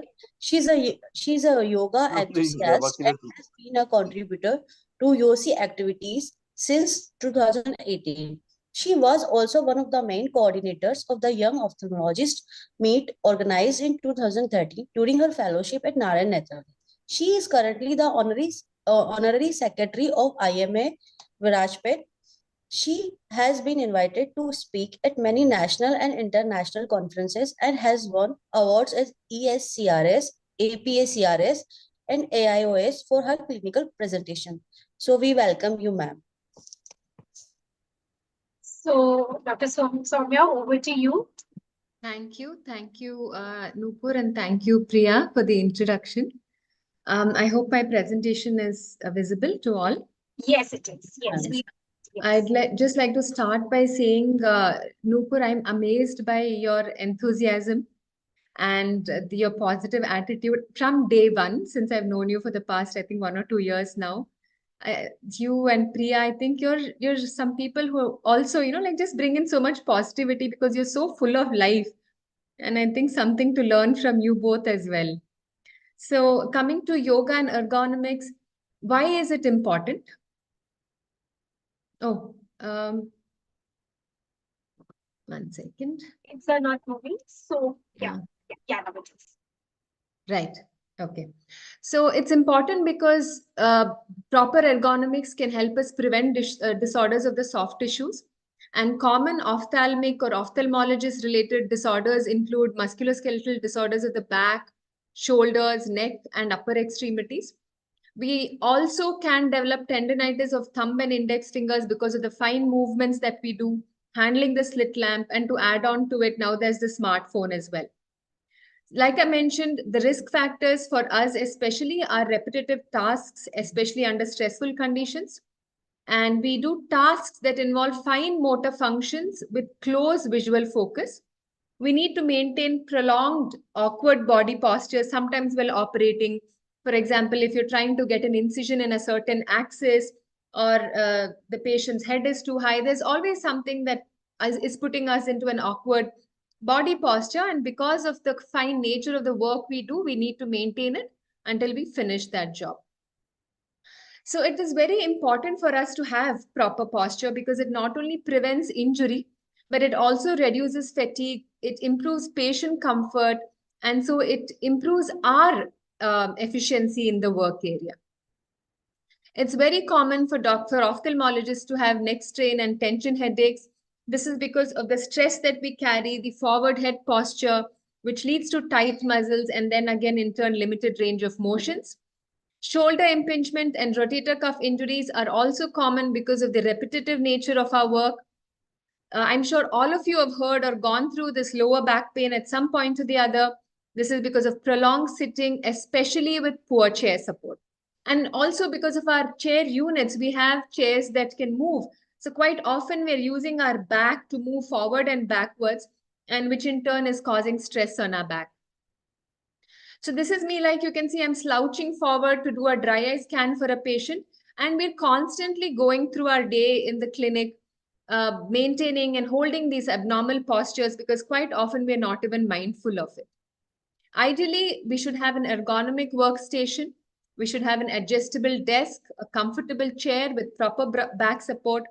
And because we now use the EMR and we use the computer daily, and we have the slit lamp and we have our chair units, I think it's important for us to try and have two different workstations, one to enter the EMR, maybe a better chair to sit on and speak to the patient, and then a shorter time spent on the slit lamp, leaning forwards and maintaining these abnormal postures. This is an AI generated image. Like you can see, this lady has perfect posture. Her back is quite okay. Her neck is not straining too much. Her elbows are rested on the table. And this is me in the clinic trying to be as mindful as possible. But in spite of everything, in spite of resting the arms on the table, you can still see there's a slight slouch forwards. So invariably, we are getting into these postures and straining our muscles. So it's very important for us to strengthen our muscles to prevent long-term injury. We must also be mindful of our operation theatre. Everything in our OT has a certain ergonomic role to play. For example, the phacoemulsification machines should be comfortable enough for us to put our feet on, and our feet must always be well rested and not hanging loose in the air when we operate. The motorized OT table where the patient is lying down the bed, it should be adjustable so we can adjust it to our height and our comfort, and we are not slouching forwards or straining ourselves in any way. The microscope should be light enough to move comfortably without causing undue stress in the OT. And most importantly, our OT operating surgeon's chair must have a good back support. It must have armrests so that we can maintain a neutral position and our back is well supported compared to just a stool with no back support. So this is a slightly older picture of me, but like you can see, the back is supported. It has lumbar support. The arms are supported on an armrest. It's not hanging loosely. You can't see the feet, but it is supported on the microscope and the phaco pedal as well, foot pedal as well, and the head is in a reasonably neutral position. So common causes of posture issue for us is the forward head posture, which we're constantly going through with our slit lamp and the microscope. The rounded shoulders from leaning forward, not only because of the slit lamp, because now we have these gadgets, we have the computer and we have our phones, and we're constantly looking at one thing or the other, and so the focus is not so much on our posture. And then the lower back pain from not having enough strength, from not doing exercise, and from sitting for long durations. So yoga can definitely help us with improving our posture. Yoga can help strengthen the core muscle just like any other exercise would do. But most importantly, it increases our flexibility, especially the flexibility of the spine. It improves our body awareness and it helps us be more mindful of what we're doing on a daily basis. And it definitely reduces stress, which in turn reduces our muscle tension that we carry with us every day. Like any exercise, it's very important to start yoga asanas with a warm-up, which would include some gentle stretches, then move on to the asanas and then cool down and follow up with a few relaxing poses and deep breathing exercises. So some simple stretches are something you can do anywhere. It can involve tilting the head forwards and backwards, bending it sideways, rotating the head. I think anytime you have a break, what I try to do is in between patients, if I feel like I've been sitting for too long, I just get up and walk around in the room. It's important to move in between patients because it is our life. We're going to be doing this for the rest of our lives. So it's important for us to prioritize ourselves and our health. And when you can, maybe in between every couple of patients, do some stretches, like simple things which you can do sitting, like moving your head, moving your shoulders, rotating your shoulders forwards and backwards, stretching the back, and stretching your back by leaning forwards and trying to touch your toes. And even if it is not possible for you to touch your toes initially, it will eventually happen. But the point is to be mindful and try and move as much as possible. It's not uncommon for us to see all of us slouching with rounded backs. This is because we are sitting for a long time. Our core is weak. So we are leaning forward because our muscles are not balanced well. We are looking at laptops and mobiles and phones, smartphones all the time. And to add on to it, there is obesity that comes with age. And then that puts an extra stress on your back as well. Asanas that can help with rounded back are the mountain pose, the cat and cow pose. I'll touch upon it a little bit towards the end. The cobra pose, which strengthens your back muscles and opens up your chest, and the camel pose, which again is great for stretching the chest. But the most important thing of any exercise regime is to strengthen the core, especially because we're constantly sitting and we need to have a lot of strength to be able to do everything else. So Chaturanga Dandasana is a fantastic exercise to strengthen the core, and it is so simple. You can do this without anything except a yoga mat. All that it is all that you need to do this. Here you would elongate your spine, put the pressure on your arm, on your hands, and make sure you keep your arms closer to your body to prevent damage, and try and hold this position for as long as possible. To make it more efficacious, while you're in this position, try to engage your core by drawing your belly button upwards towards your spine. Engage your glutes by tightening them, and start with a 30-second hold. And then as your core strength builds up, you will be able to hold this for longer. Another variation of this plank is Falakasana. Here you stretch your arms outwards and maintain the straightness of your spine. This again is helpful to improve your core strength. Again, make it more efficacious by engaging your core and pulling your belly button inwards. Other postures that can help, other poses that can help us with better posture include the downward facing dog, which is an excellent exercise to stretch the entire body. It strengthens your arms, legs, and in general boosts circulation. For this, you stand on your hands and knees, like you kneel down on your knees, and then lift your hips up and back, creating an inverted V-shaped position. Like you can see here, this is an excellent exercise to stretch out your hamstrings and glutes, and it also improves the strength of your arms. We next go into Warrior One pose. This also is an excellent exercise to strengthen your legs and stretch your hip and shoulders. To go into Warrior One pose, one would stand in Tadasana, then stretch out your legs to make sure there is at least 3 to 4 feet between your feet. Then turn your right leg 90 degrees, turn your left leg to 45 degrees in the same direction, and then move forwards until your thigh is parallel to the floor. Next, you can lift your hands up towards your chest, and then as you breathe in, you bring your hands up into above your head, and then this gives a great stretch to your spine as well. Tree pose is a very gentle asana. It's great for improving balance, reducing stress, and strengthening and relaxing the body at the same time. For the tree pose, you would stand tall with your feet together, bend your right knee and place the sole of your right foot on your left inner thigh, and then bring your hands up as you inhale. This is the tree pose. As you're focused, so this is not only good for strengthening your lower limbs and stretching your upper body, but it is also an excellent exercise to improve focus. So once you get into the Rikshasana, you can focus on one point that is ahead of you and try to hold this position as long as possible. So as the stillness of the mind increases and as the focus increases, you will find that you'll be able to hold this pose for longer. Tadasana again is a very gentle pose. You stand by placing your feet firmly on the ground, stretching your arm outwards and relaxing your whole body.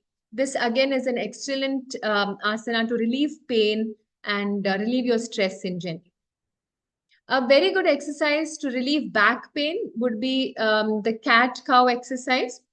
Here, as you breathe in, you would curve your spine, and as you breathe out, you would go into cat pose and try to get your chin closer to your chest. It's very important to do these exercises very gently, because in yoga, it's very important to be mindful of your movements. It is definitely not important for you to get the perfect pose, but it's important for you to do it gently and in the right way to avoid injury. So to summarize, yoga can definitely help in better posture, ergonomics. It can reduce generalized body pain, increase your energy, and enhance your productivity. And if you're starting yoga, it's very important to seek guidance. I would always recommend starting with a teacher. But also there is so much material available online now. So if you can also start with watching videos online, but I would personally like to do yoga with teacher if I was starting. Listen to your body. It is important to progress gradually, and it is not important to be perfect on day one. Like anything else, consistency is the key. If you keep doing it, you're definitely going to get better. Thank you. Thank you, Dr. Soumya. That was so wonderfully, brought out a very, very pertinent topic. And I must actually thank Dr. Priya for suggesting this topic that, let's have this topic, because I think all of us, 90% of us, especially with the, as you spoke, that, long operating hours and sitting on a slit lamp, we face these back issues. We face or we will face in the future.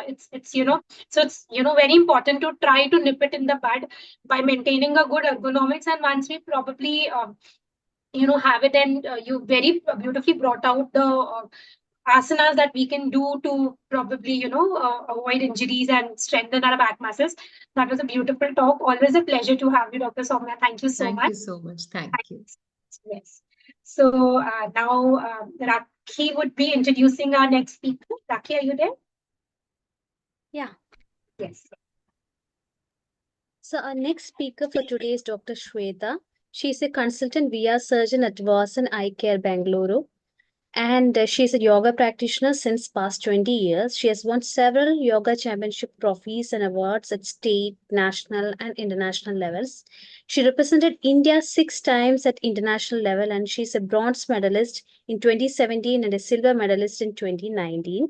She is felicitated with the Republic Day Award at Shimoga Police Parade Ground in 2019. She received certification by Government of India as a level 5 yoga trainer in 2019. She has conducted numerous sessions in different cities for International Day of Yoga. Welcome you, ma'am. Thank you. I'll just share my screen. Yes.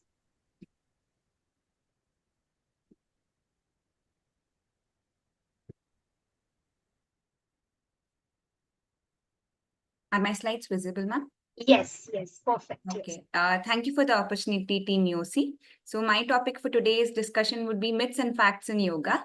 So I'll be taking you through 10 most common myths that are associated among the common public about yoga, and I would try to bust them all for you. So let's start. So first of all, the most common myth that I commonly hear people saying is one should be flexible to practice yoga. On the other hand, it's not true. Flexibility is not a prerequisite for practicing yoga. It is one of the outcomes of consistent yoga practice. Yoga, I would say, is for everybody and every body. So irrespective of what body type you have, what body habitus you have, there is something that you can definitely do about it. Maybe a person who is more flexible can reach certain asanas more earlier, but then everybody can definitely start yoga irrespective of their level of flexibility. There's also one other thing. Flexibility is not a uniform concept. There are people who have very good shoulder flexibility but have absolutely no back mobility. There are people on the other side of it also. So flexibility is a very relative term. What might be extremely flexible for me might sound very ridiculous to another person. So don't keep that in your mind that you should be flexible to start yoga. It is not so. So number 2, people think yoga practice is all about physical postures or asanas. Let me tell you, it's not true. There's something called Ashtanga Yoga. So this concept was introduced by Sage Patanjali. So Ashtanga Yoga has 8 limbs, of which asana forms just one of it. So it's literally 1/8 of Patanjali Yoga. It's much more than just physical postures. I've just put a brief slide here which shows the 8 limbs of yoga. It starts with yama, niyama, asana, pranayama, pratyahara, dharana, dhyana, and samadhi. So these are different paths, different limbs that you have to inculcate in your day-to-day life to be actually called a yogi. Otherwise, I have not myself declared as a yogi. I call myself a yoga practitioner because we are people who do just one part of it to the best of our extent. We are not sages who can conquer all of these. So yamas and niyamas are basically certain restraints and rules that you can inculcate in your day-to-day life. Then you progress to asanas, where you do physical postures. Pranayama is most likely like a breath control kind of a thing. You define how you have to breathe. There are again types in it. Pratyahara is where you withdraw your senses and you are very much aware of what's happening, but you try to voluntarily withdraw your senses, the 5 senses, and try to feel what's happening inside. Dharana is a kind of concentrating on one point and you try to, focus on that. Dhyana is a much higher level of dharana where it's a much more technically more intense thing. And the last stage is samadhi. So practically, it's not possible for us mere human beings to reach that stage.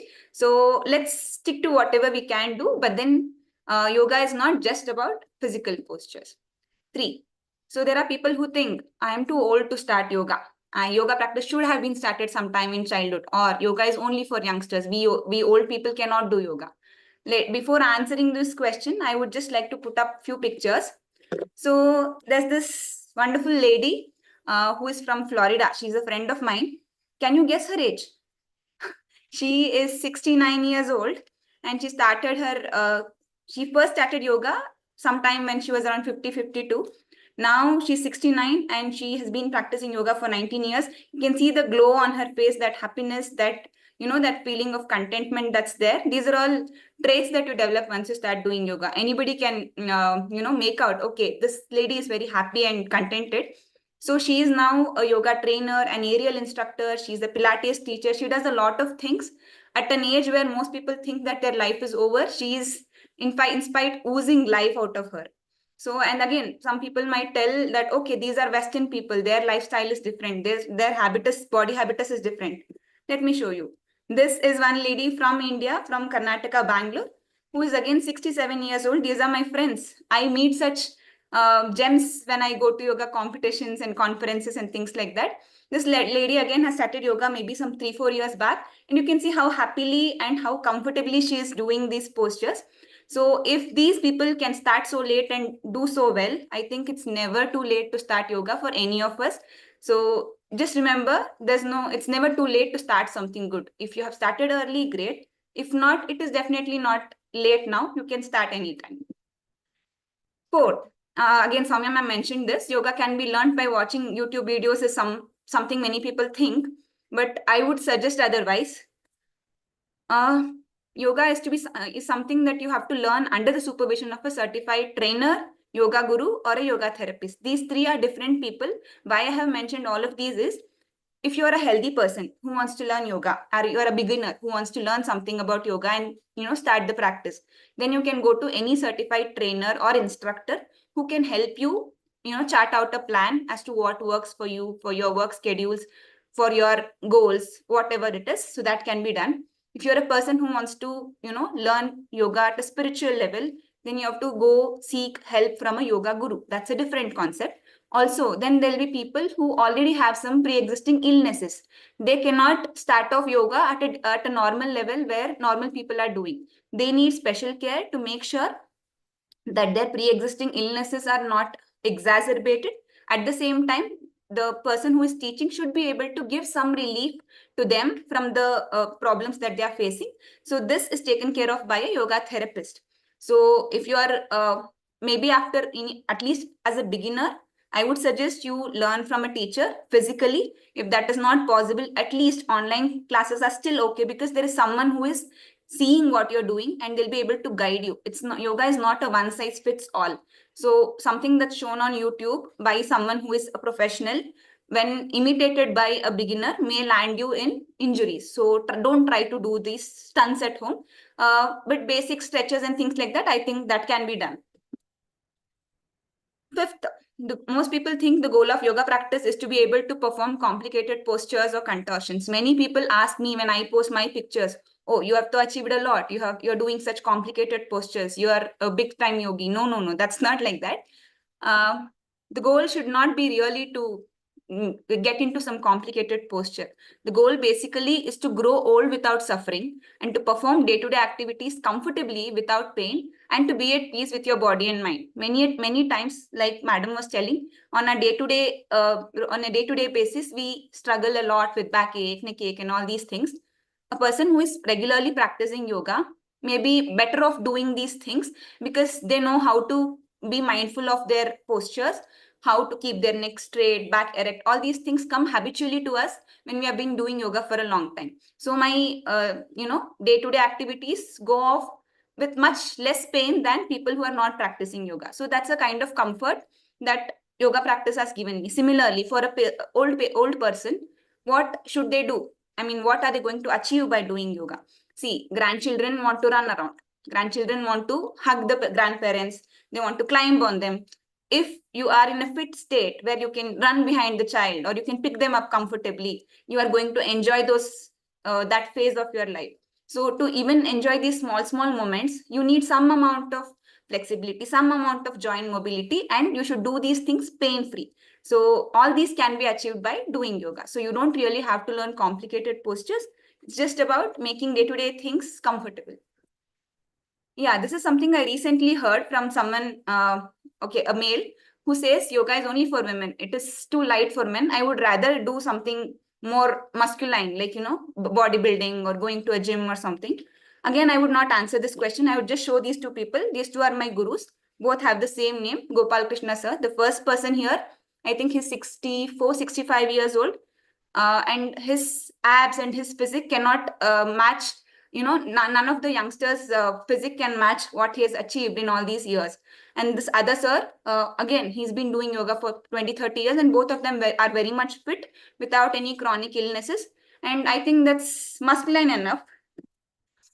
Again, this is one other thing which I commonly hear from people. Teach me one asana which I can do regularly and I want to lose weight. Or maybe I'm a diabetic. Teach me one asana that I can do every day. I don't have time to do a full, a series of events. I just want to learn one asana. See, yoga doesn't work like that. It's not a magic pill. Like metformin le lo, diabetes theek ho jayega, amlong le lo. It's not like that. There's no fixed formula for weight loss, first of all. It is multifactorial. Some patients may have genetical factors. Some people may have hormonal influences. Some people's diet may be really bad. So a lot of things will have played a role. So you have to, break it down to each of those components. Find out what's wrong in your diet. Try to address that. Again, plan a good exercise regime that can work for you. And then try to look for other issues, which, if any systemic illnesses, if there's a thyroid disorder, if there are other things that are preventing you from lose weight, one magic asana will not really help. Also, at this point, I would like to tell you, yoga is not really target oriented. I would not recommend anyone to, start yoga and then you will lose weight. Start yoga and you will gain weight. Nothing like that. Enjoy the journey. In the end, you will reach the destination and you will wonder, I have come so far. How did I even do that? So if you enjoy the journey and then just go about doing it on a routine basis consistently, you will invariably reach the goal. But it is definitely not going to work for someone who is very impatient, wants to get things done at the blink of a second and want to finish it and stop it. It's not like that.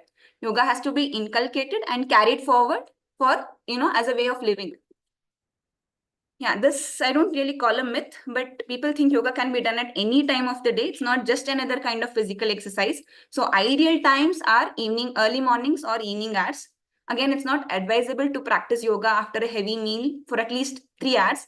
But having said that, if you are a person who is very busy and you cannot really fit in time, whatever time you get, try to do as much as you can, but just listen to your body. It may not be really good to, strain yourself after a heavy meal or, you're sleepless and you're trying to do some yoga. It may not work. So as much as possible, try to choose these ideal times. If not, something is better than nothing. So I would not really call this a big myth.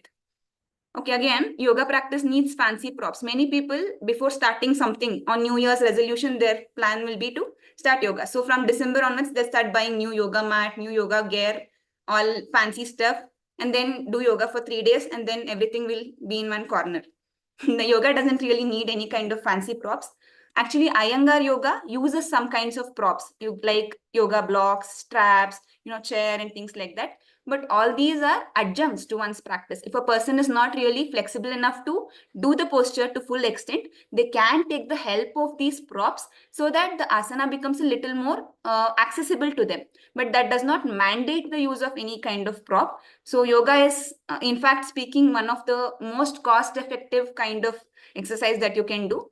So no, nothing is mandatory in yoga. You don't really need any kind of fancy gear. Again, one needs to perfect himself to get the benefits of an asana. Some people say, like Madam was telling, I can't reach my feet. I mean, I can't touch my toes with my hands. I can't do this. I can't do that. See, you don't really have to perfect all asanas. Yeah, ultimate goal will be to reach perfection. But then yoga is always a practice. It's not perfection. So attempting an asana to one's maximum ability, being mindful of the joint positions and understanding what is the alignment that is needed and focusing on the breathing is good enough. You still get good amount of benefit from what the final asana would have given you. So if you are not able to reach asana, reach out to your teachers. There will be modifications. There will be, simpler variations of the same asana that will give you similar benefits, if not complete. So try to, somehow start doing, and then you will progress from there and eventually reach maybe perfection also. So with that, thank you for the opportunity. I'm free to answer any kind of doubts any of you may have. Yeah. Dr. Can you unshare your screen once? Yes, ma'am, sure. So thank you, Dr. Shweta. I think that was such a beautiful talk, much needed. You really touched those nerve of the myths, which all of us tend to have. Thank you so much for covering that topic. And it also shows your passion for yoga. We read it in your thing. You've been practicing yoga and I'll be playing your reel with your, your flexible body. And it's so amazing to see. Thank you so much, Dr. Shweta. Anybody, any comments or any questions for Dr. Shweta? Any myths that you still have? I think she's busted both of them and most of them. But any of you, Priya? Yes. Yes, Dr. Shweta, actually, I am suffering from cervical radiculopathy. So there is pain in my neck at the time of movement.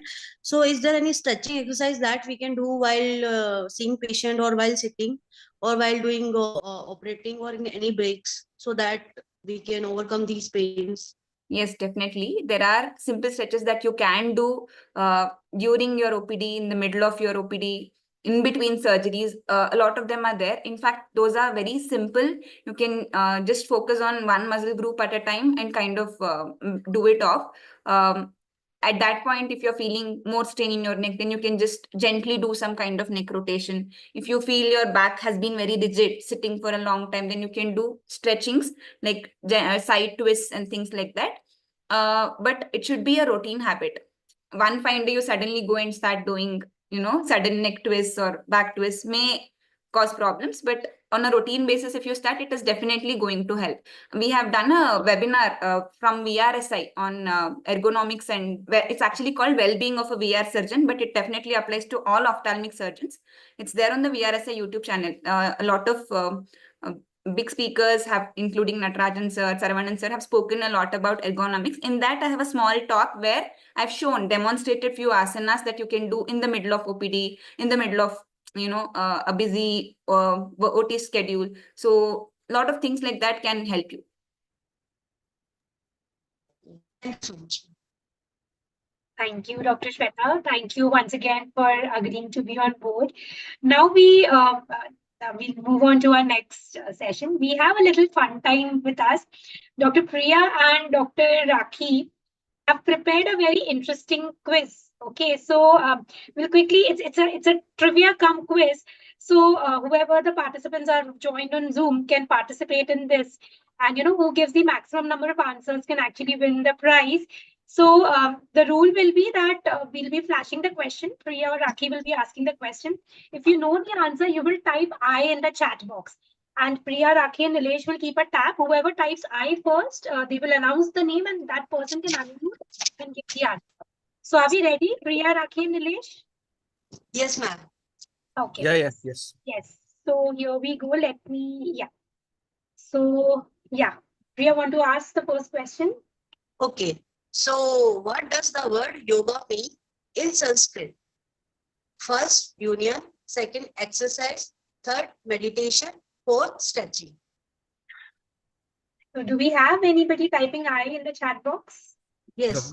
Dr. Soumya actually gave the answer first before anybody else. Yeah. So we give it to Dr. Soumya. So you can unmute yourself and actually, yes. Yeah, so the correct answer to this is union, right? Yes. So we move on to the next question. Yeah. So Priya, you want to ask? Okay. Identify the yoga pose. One, bird pose. Second, yogi pose. Three, Ramdev pose. Four, eagle pose. Yeah. Nilesh, who's there? Dr. Sweta, It's put the I first. eagle pose, also called as Garudasana. Okay. Yes. That's the correct answer. So, which of the following is not one of the 8 limbs of yoga according to Patanjali's Yoga Sutras? Asana, pranayama, or dhyana, tadasana. Nilesh, we have. Dr. Shazia was first. So, Dr. Shazia, can you unmute yourself and give the answer?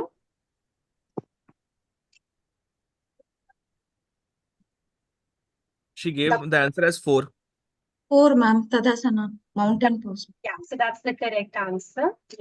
Yes. Moving on to the next question. Rakhi, are you there? Yeah. Yeah, so can I ask the question, please? 7th body posture of Surya Namaskara. Options 1, mountain pose, 2, stick pose, 3, cobra pose, and 4, prayer pose. Nilesh, who's there? Dr. Shweta first. Cobra pose is the 7th pose, Bhujangasana. Okay, so that is the correct answer, right? Yeah. Yes. Yes. Okay. So Shweta is leading with 2 points. Yes. Yeah. Moving on. Questions. Which type of yoga involves synchronizing breath with progressive series of postures? Hatha yoga, Kundalini yoga, Vinyasa yoga, and Bikram yoga. Yeah. Nilesh? I think Megha ji was first. Megha, can you unmute and give the answer?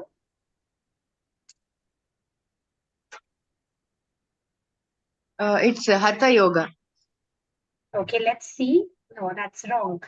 So it's Vinyasa yoga. Yeah. Okay. Now moving on to the next question. Yeah. Simple question. Identify the pose. Yeah. No options here. Dr. Shweta. Cobra pose, Bhujangasana. Yeah, that's the correct answer. Yeah. So Shweta leading with 3 points. Yes. Rakhi, ask the question. Question number 7. What is the purpose of practice of pranayama in yoga? Option 1, to strengthen the muscles. Option 2, to improve the flexibility.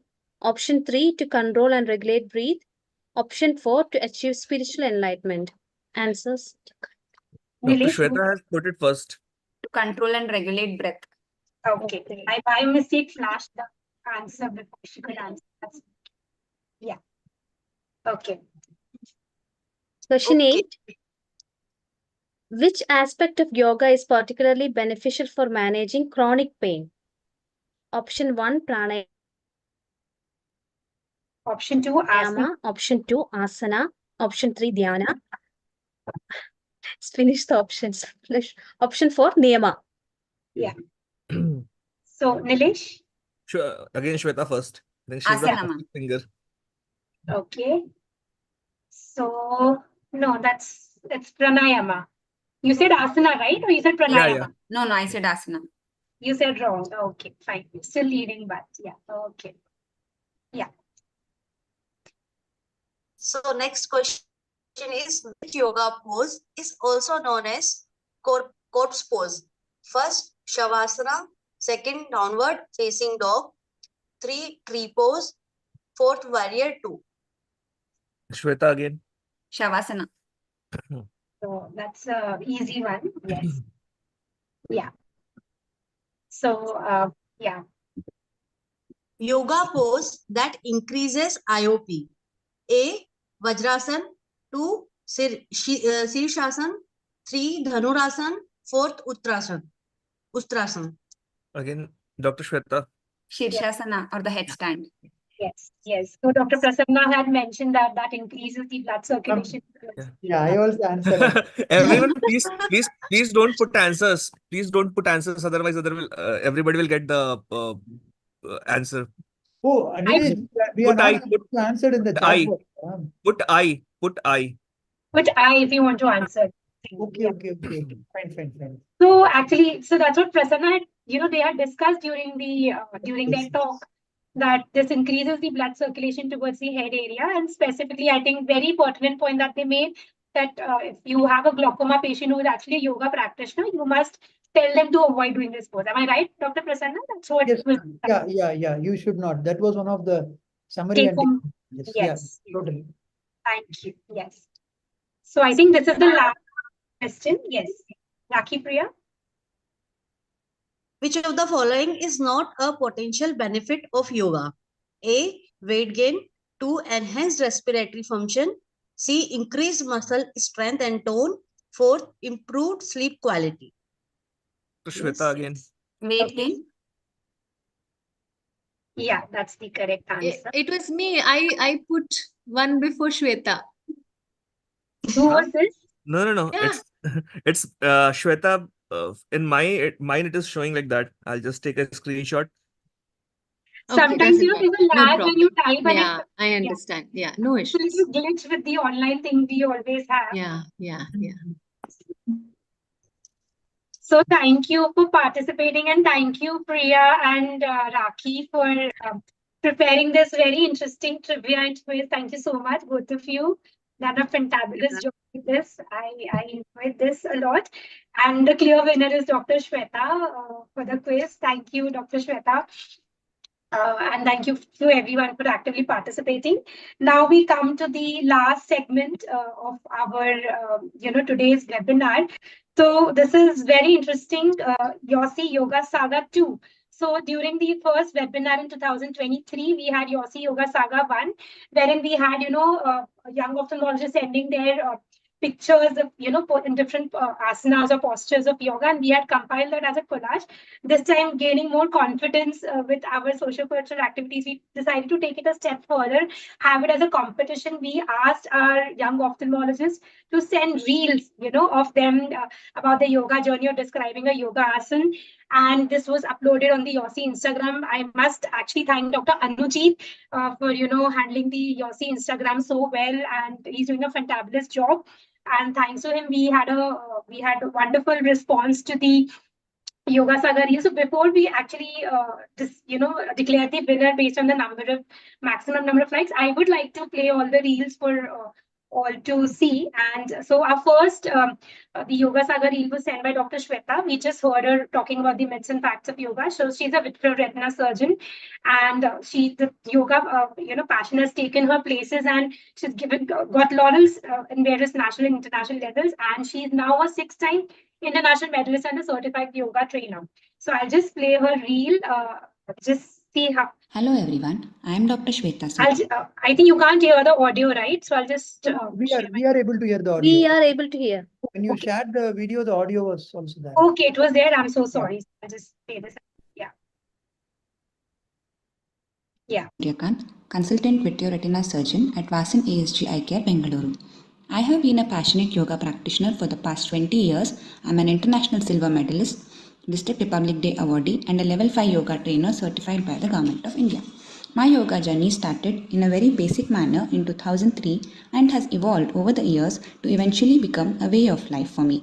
When I say yoga practice, it just does not mean practice of complicated asanas, but also inculcating the principles of yoga, especially the yamas and niyamas in our day-to-day life. Yoga has given me so many things in life: a fit and healthy body, a calm and peaceful mind, ability to perform well academically, unwavering focus to do vitreoretinal surgeries, an opportunity to meet like-minded tribe from worldwide, to teach deaf and mute children, and most importantly, to inspire a lot of people to practice yoga, including my family and friends. Yoga brings the world closer, as the saying goes, Vasudhaiva Kutumbakam. Thank you, Dr. Shweta, for sharing that reel. I think that was some amazing amount of flexibility. I have seen it before, so it was amazing. Thank you. We'll move on to our next reel. So next is, Hello everyone. Yeah, so next is our by very own Dr. Prasanna, and he needs no introduction, naam to suna hi hoga. So I will not introduce him further. And so he sent this reel. You can just, I'll keep reading it. So he has set a vertical climb. He says parallel yoga in his webinar.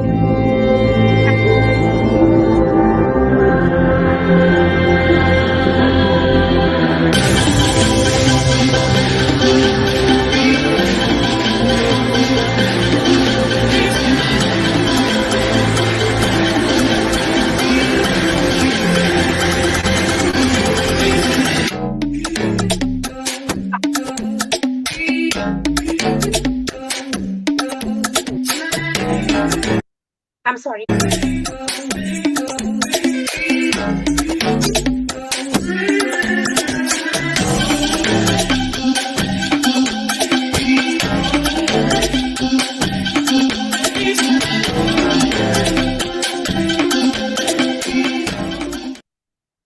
Thank you, Dr. Prasanna. We have one more reel for him, so we'll take his comments once I play this reel. So this, Dr. Prasanna, the powerful back-bending yoga that influences the body and mind. It's also strengthening.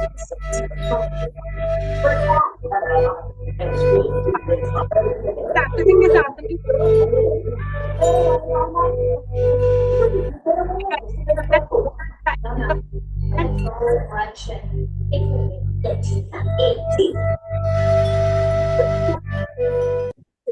See you later, old boy. Be good now. Wow, Dr. Prasanna, thank you so much. So, any comments from anyone? This is typical Prasanna, describing this asana and his vertical climb with all the scientific evidence, and it's very nice. It's actually I don't know whether I went back in time. Like we all came back from monkeys, no? So I think it's more like an animal. I think Dr. Shweta will be having more scientific evidence on this, but that is a CrossFit what I used to do for upper body, mainly it's upper body strength, but I think it involves a lot of animal postures. So today CrossFit, they are having a lot of monkey postures, alligator postures. We have a lot of animals, bear walk and all those things and all. And then the second thing was, I think for the spine, not as good as Dr. Shweta, but whatever I can, I started a bit late. I was having a conversation with her yesterday. 27 is when I started into all this, and touchwood, things are going well so far. Yeah. That's Thank so you. nice. Good backbend, sir. Yeah, I did have a prolapse actually last year in November, but I was able to recover quickly. I think the one more speaker who was speaking in front of me was talking about ergonomics. My fellow is actually slightly shorter than me, so the chair height was more higher. So I was not having a different chair. So when she sees the patient in the slit lamp, I'll sit in the same chair and I was bending like this because for the arching. So I made a mistake and I had a very bad prolapse. The doctors told for 3 months you cannot play cricket or other activities, but within a week, 10 days, I was back to normal. So I think that is what CrossFit, yoga and all, if there is an injury, I'm able to bounce back more quickly. So that helps me a lot in the. Thank you, Dr. Prasanna and Dr. Shweta, for sharing those wonderful. I'm sure this is going to inspire the young ophthalmologists to start practicing yoga. Now let's next participant. So Dr. Ashish Ahuja, again a very dynamic YOSI executive. So he's a vitreoretina surgeon. He's currently working in Mumbai, and he has hobbies of reading books, and dancing and travel.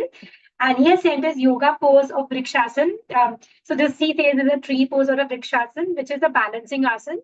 And it is one of the very few standing poses in medieval Hatha yoga and remains popular in the modern yoga exercise.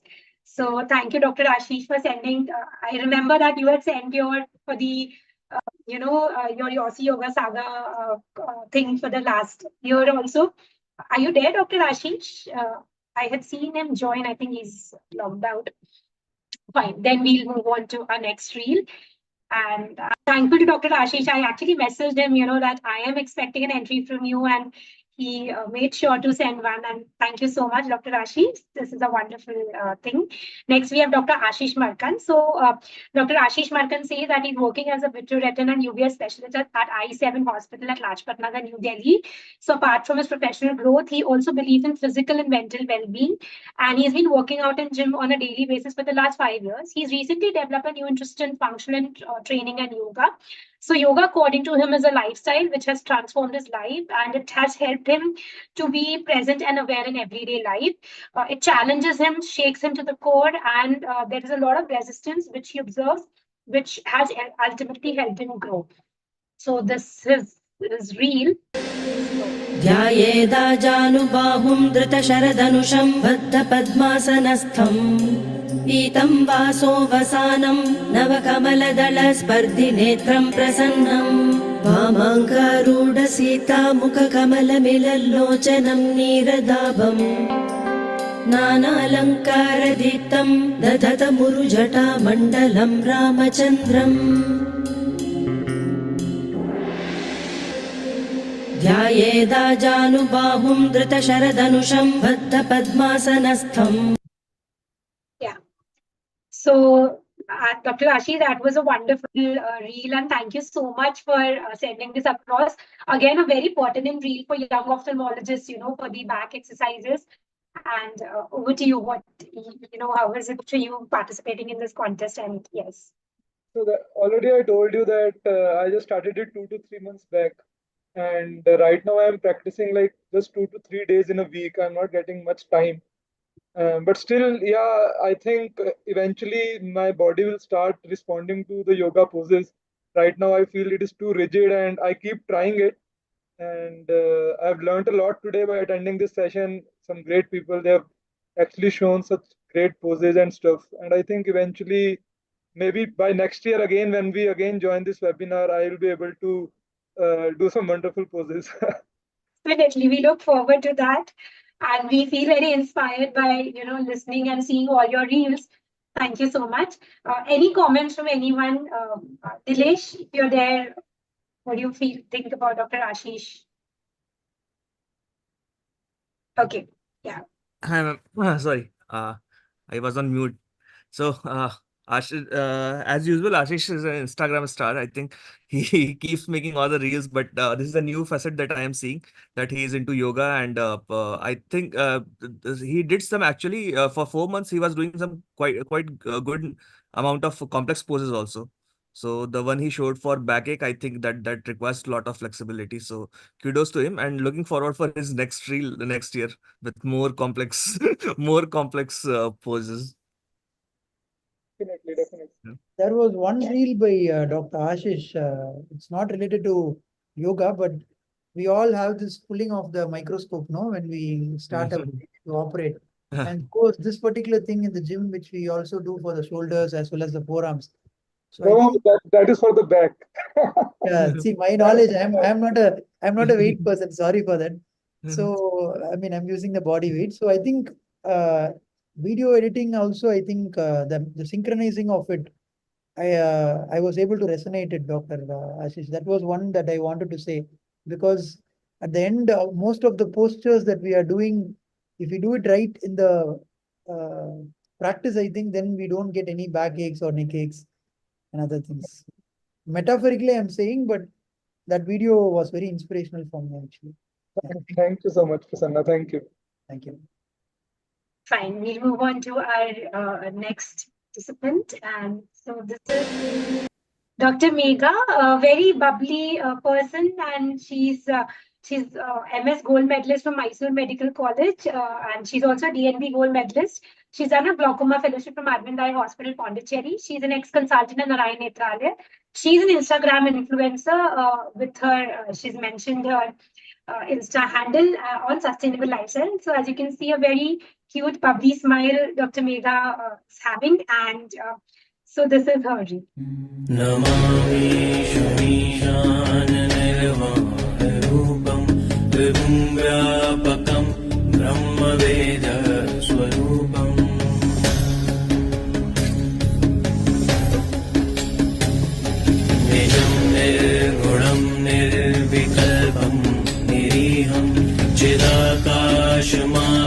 चिदाकाशमाकाशवासं भजेऽहम्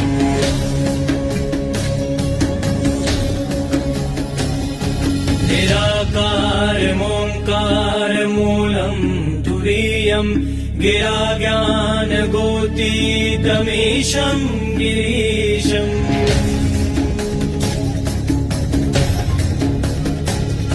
करालं महाकालकालं कृपालं गुणागार Yeah. Dr. Megha, are you there? Yeah, I can see her. She's logged in. Hi. Yeah, hi, I'm there. Yeah. Thanks for this great opportunity. Yoga has been a part of my life for almost 15, 20 years. But as the thing is for most of the people, I have not been that consistent. I do it for a few years and again leave it. So hopefully I'll be more consistent from here on. Dr. Shweta was really inspiring. So, and plus after being a mother, being an ophthalmologist and facing all these things, I feel really we need to focus on our health more before we treating about others' health. Yeah, thank you. Yeah, Dr. Megha, I think that was a very inspiring reel. You know how you start your day. I started like that. So the idea of the YOSI Yoga Saga was also to inspire young ophthalmologists to, take up yoga. I think it was a wonderful reel, and I know, Megha, that you've been again Prasanna Shilling, one girl who's been very consistent with the participation in the social cultural webinars.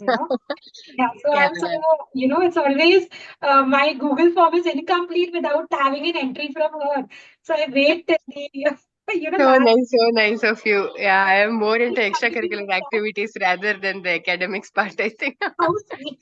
So I love the To add on a social point cultural group. on Dr. Megha, I think I would recommend each one of you to visit her Instagram profile. I sometimes feel she's first a social activist, followed by an ophthalmologist, which is very good actually. Even I think you had many videos on environmental awareness, how to go about it, how plastics, how we can avoid it, and all those simple snippets. I think she's doing a great job on Instagram beyond ophthalmology for the environment. Yes. Yeah. So, Thank you so Dr. much Megha, for the what's shout the out. date? I mean, for the next World Environment. I think we missed the one World Environment Day recently. It was on 5th of June. So next time you please mark your date and time. We are doing some activity on that. Ma'am, Sure, ma'am, just to interrupt there, I think one of them is asking a question on which pranayama to be avoided. Yeah. So I don't think Kapalabhati, I think Shweta can throw more light because I'm not sure what is Kapalabhati. So But Kapalabhati is not actually a type of pranayama. It's one of the Shat Kriyas, but then most people practice it as a form of as a form of pranayama. So basically in that there are forced exhalation maneuvers, something similar to Valsalva. So in a patient known to have glaucoma, I think it is better to be avoided. Yes. Yeah, because bringing on the Valsalva maneuver point, there was many papers which came out with people who were trumpets. So this will sound very odd, but it is there in the literature where people blowing trumpets, having a tight tie, it all caused rise in intraocular pressure. There is even only one case reported so far where a patient who was psychiatrically affected, he caused blindness to himself by keeping both fingers. So this is all in Beckers and Schaffers, what I'm referring to. So as Shweta ma'am has rightly pointed out, Kapalabhati, which increases the Valsalva maneuver, should be avoided. Pranayamas, Sirsasana, where the head is below the heart, do avoid it. So that's the message for SLG iPhone 5 Black.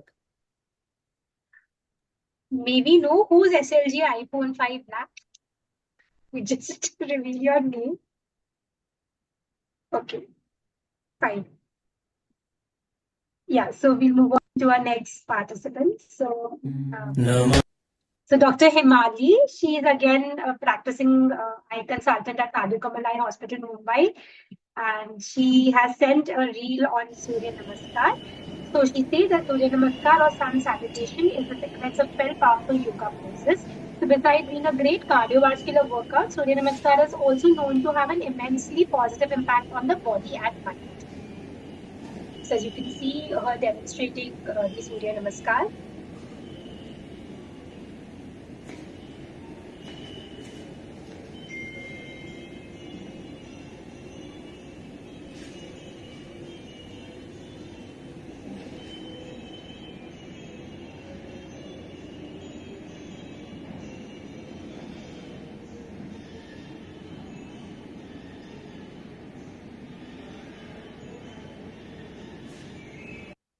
Yeah. So, Dr. Himali, are you there? Since I had seen she had joined, but she's not there. Yeah. So I think that was a very nice depiction of Surya Namaskar. Dr. Shweta and Dr. Soumya, I have this question for you. I also, as we were discussing before the start of the webinar, I also do the Surya Namaskar. I have this 5 to 10 minutes in the morning when my daughter goes for a bath, and just I end up doing some 10 Surya Namaskar. So what is the ideal count that you should be doing? Also, they say that you should be doing it facing the sun. So does all that matter? I mean, yes. If you have the opportunity to do it facing the sun, it's great, because the salutation literally is for the sun. So if you're doing in the early mornings or in the evenings, and if you have an open terrace where you can face the sun, nothing like it. But in an urban setup, it may not be really possible. In that case, try to choose a well ventilated area, which actually the light gives you a positive feeling. So instead of doing Surya Namaskar in a very dark, congested kind of place, it's very good to do it in a well-lit, well-ventilated kind of a place. That's the part about the place and sun facing. Second thing, usually we do it there are 12 mantras, which we call the Bija mantras. So for every asana in Surya Namaskara, every posture that we spoke of, 12, each one has a Bija mantra. Similarly, every round also we utter a Bija mantra. So it is usually done in multiples of 12. So people who are new to yoga, who cannot endure to do 12 Surya Namaskaras, can do maybe 6 or 3 to begin off, and then try to reach 12. As you progress, and if you have more time, then you can reach all the way up to 108 also. Specifically on the occasion of Ratha Saptami, which is a kind of an occasion meant to worship sun god, we do 108 Surya Namaskara across the world. It's practiced like that. One thing that you have to focus on when you're doing Surya Namaskaras is focus on the breath. So that is the most important thing here. Surya Namaskara gives overall, it takes, it acts on all the muscle groups in the body. So it's like a quick power workout types, but you have to focus on the breath. That's the difference between doing any other kind of workout and yoga or Surya Namaskara per se. So in general, if I have to say, whenever you're bending forward, you tend to breathe out, and whenever you're bending back, it's usually breathe in. So if you follow that pattern, you'll start becoming more mindful, and you get more benefits out of whatever you're doing. So as you mentioned that, it covers all the body. So I think that is one thing that I just have this window of 10 minutes in the morning, when my daughter's gone for a bath, and so that time, so I tend to, so does it help in weight loss, Surya Namaskar, doing those,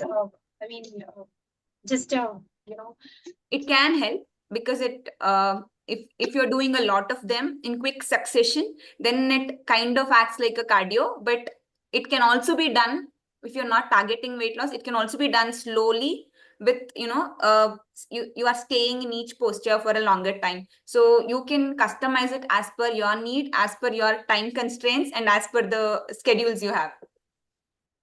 Thank you.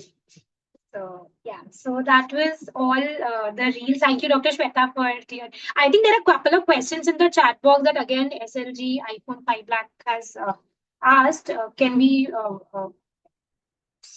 what we'll do, we'll just finish with the Yoga Saga thing, and then we'll take it up. So yeah, so we're done with all the Yoga Saga reels, and I thank everyone for sending. I was not expecting so many reels, but thanks to each of the participants for sending these wonderful reels. And the winner was based on the maximum number of likes. Any guesses from the audience? Priya, Rakhi, Nilesh, who's the winner? Any guesses? Can I give some clues, ma'am? Not the name of the person. Anji, it's based on the views, but any guesses who would have just a wild guess. So They'll guess correctly, ma'am, but we can give some clues. It, no, no it's clues. it's very difficult, and Instagram is a different game altogether I know. than what we perceive. So Correct. Yeah, but any guess, just a wild guess. Dr. Ashish. Ma'am, so Dr. Ashish is actually one of the influencers in India, even in the Asia Pacific Academy of Ophthalmology, which involves more than, I think, 30 to 40 countries in the Asian area. So he was one of the most influential Influencers there. when it comes to social media. And we had a tough fight between Dr. Ashish and Dr. Shweta. It was in the end. Yes. So I wanted to show the screenshot actually. So Ashish's reel received 963 likes. This was yesterday at 10 p.m. And giving a tough competition was Shweta, 931. Nilesh, imagine the traffic are yeah. No. you So, just had. so both should get prize. I think your social cultural team should increase their budget and give them both prizes. The budget is up to you, please. The joint secretary says, I think we should be going with it. Yeah. Yes. Can we give it to both of them? I think both the reels were, I mean, all 7 reels are superb, but this is phenomenal. So both should get them. Both should get. Both should get done. Yeah, Done. both should Done. get. Done. So congratulations, Dr. Shweta and Dr. Ashish. And yes, as we discussed, that Instagram is a different ballgame altogether. See, competition is just, it's just a way of just to get a little more enthusiasm. At the end of the day, the purpose was to have more involvement with the yoga day. Yoga is something which is originated from our country. We should be proud of it, to embrace it.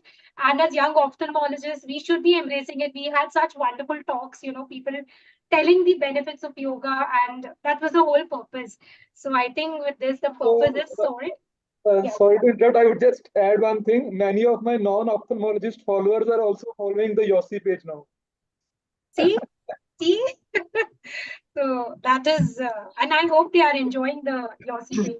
They have no idea what ophthalmology is, but still they are following the good for the public education things that we will be posting now. Yes. Just one thing to Thank you, mention. Ashish, for that. Just one thing to mention, ma'am. I am very inactive on Instagram. My followers are like literally 900 or something, and my it's actually a private account, so I don't really have access to a lot of followers or anything. But all these 930 likes are purely from shares happening by my friends, family. It has gone to such an extent that older people who are not very techie savvy with Instagram have actually downloaded Instagram, installed, and they have taken a screenshot. Where is the like button? Facebook mein like rehta hai, isme like I can't see. Where is it? Oh, is that the heart button? Things like that also have happened. I'm overwhelmed by all the love that has been showered on me. Thank you so much, all my friends and family who might be watching this. Means a lot, irrespective of what happens. But so many of them are motivated to do yoga after seeing all these reels. So if at least one person gets inspired, our purpose is served, our efforts are fruitful. So that's the beauty of this. Yes, that's right. I may say a quick point if time permits. So actually, what Dr. Shweta or even Ashish pointed out. So I posted a questionnaire in my Instagram saying, do you know that I do CrossFit? In 67 of my followers, I have around 1,000 plus followers, not like Ashish. But all of them told, no, we don't know you are doing CrossFit. So we get to know about what each one of them are doing, what is each one of our strengths, like Dr. Shweta, Dr. Ashish. Of course, I know Ashish into gymming, but again, now yoga. I think it opens up new horizons, and our glaucoma or whatever specialty is also interconnected to it to a certain extent. So I think that's what brings this International Yoga Day to a fulfillment, where Ashish, me, or Shweta, or even Ashish Ahuja, I know him for the last 3 years, but I never knew he's doing yoga. So that was nice. Thank you, ma'am. Thank you. I agree with you. So I actually Shweta and I have connected in the Bio Pavilion before. But regarding your yoga thing, because of your reel, I actually contacted you when I read your CV. I said, no, we must have a talk from her. And Ashish also, I'm properly interacting for the first time. So it's nice connecting with you all and knowing the fitness journey and the yoga journey of everybody. And as Nilesh said that, we now have so many followers over the YOSI Instagram. So it will be amazing, whatever awareness things that we sort of post is bound to have a wider outreach. So we had these, so Prasanna, during the glaucoma webinar, we had some wonderful glaucoma awareness reels and the artwork, which has been uploaded on the YOSI Instagram. So I'm looking forward that is likely to help people. So we hope to keep having such activities in the future. And with this, we are about to call this a wrap. I wanted Nilesh to give the vote of thanks, but he said, ma'am, there are so many participants, I don't want to miss out on anyone. But Nilesh, I would still want you to just give a quick, because you're here from the YOSI, representing the YOSI Governing Council, your quick few words on, what are your thoughts on the International Yoga Day that we had today? A quick. So, thank you so much, ma'am. Actually, this was very fulfilling day. But so much on mindfulness, like every aspect was covered. Actually, and it actually went beyond saying what the public perception is, that yoga is not just a few asanas. There are multiple facets of it, and everybody should practice all of them or whatever like feels feasible. And I'll just because Ashish is here and he's also trying to be more active in YOSI, so he might take over Instagram few times so that we can have followers in the few thousands. And Correct, then we will correct. have public Wonderful, education wonderful programs idea, Nilesh. over there. Actually, So and thank you, ma'am, for constantly organizing all these activities and bringing taking it beyond ophthalmology, which I think is very important, not just to focus on work but go beyond it. So thank you, ma'am. Over to you for thanking everybody. So thank you, Dr. Nilesh. Once again, it's been so wonderful. Our term is about to come to an end, and I keep getting emotional on that part because it's been such a wonderful 2 years working with Prasanna, Nilesh, Karthikeyan, Rakhi, Priya, and uh, I just, not getting into too much nitty gritties. I wish all of them very, very all the best and taking YOSI to the pinnacle that it deserves. And thank you for regarding today's webinar. I would like to thank all the YOSI Saga participants for participating, sending their wonderful reels, to all the speakers, Naina Shetty ma'am, for taking out time and having such a wonderful session on the mindfulness. Dr. Prasanna, Dr. Karthikeyan, for that wonderful discussion on the role of yoga in glaucoma. It was so well crafted and so such a you summarize it with such good take home pointers. And then we had a talk by Dr. Soumya on the ergonomics, such a wonderful talk. Dr. Shweta, those myths and facts they were so important, and thank you so much for sharing that with us. And last but not the least, I would like to thank my team members, Rakhi and Priya. Without you, the social cultural team is nothing. In fact, the entire team, Soumya is a part of it, but Rakhi and Priya have been very consistent. And these girls are like, like they are just, I can just tell them, बहुत stress हो रहा है, नहीं हो पा रहा है, and they're like, अरे madam, don't worry, everything will happen. And I think the success of the webinar is because these two girls are there. And before we wrap up, a couple of announcements from the socio-cultural group I would like to share. Incidentally, today is also the World Music Day. So, because our yoga day was full, we didn't want to clutter it too much. So tomorrow we have a very interesting webinar. We are celebrating the World Music Day in collaboration with APAO, Asia Pacific Academy of Ophthalmology Bio Societies.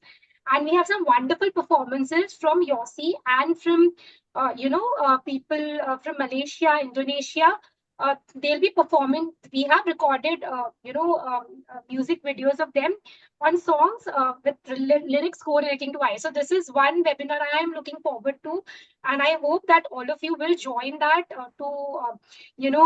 This is the first time that the socio-cultural is having an international collaboration, and I hope that it goes well, and I am banking on all of you to attend this. Please do attend this tomorrow. And we had the International Joke Day Season 1 YOSI LOL last year. So we are going to be back with this. This is going to be on 1st of July. We have opened up the Google form, and I'll be extending the last date and circulating the Google form once again, once we're done with the music day. So that's it from our side. And last, I forgot to thank a very important person, Dr. Sonal. So Dr. Sonal, has been, I would say, the brain behind the YOSI social cultural group. See, whatever activity we are doing, she has given her 100% unending support. Not just Dr. Sonal, the entire governing council, but especially Dr. Sonal. And in fact, this the yoga day thing was, she helped me craft the whole thing, put all the abstract thoughts into a proper flow, getting Nena Shetty ma'am on board, creating the thing for the panel discussion that Dr.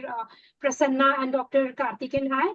So she couldn't join us today. She's had some emergency, family emergency. But I'm really thankful to Dr. Sonal for everything and the entire YOSI Governing Council.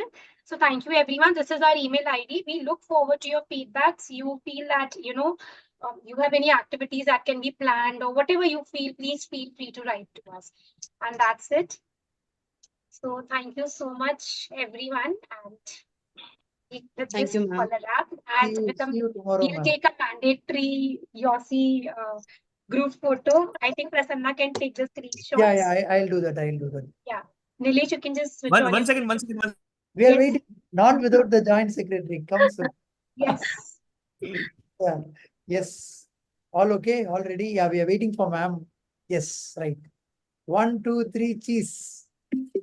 One more. Just hold your pose. One more. Yes. Okay. 3, 2, 1, cheese. Yes. And I forgot to thank Nilesh also. He's been there throughout the webinar with us. So yes, and encouraging us. So thank you so much. Thank you so much.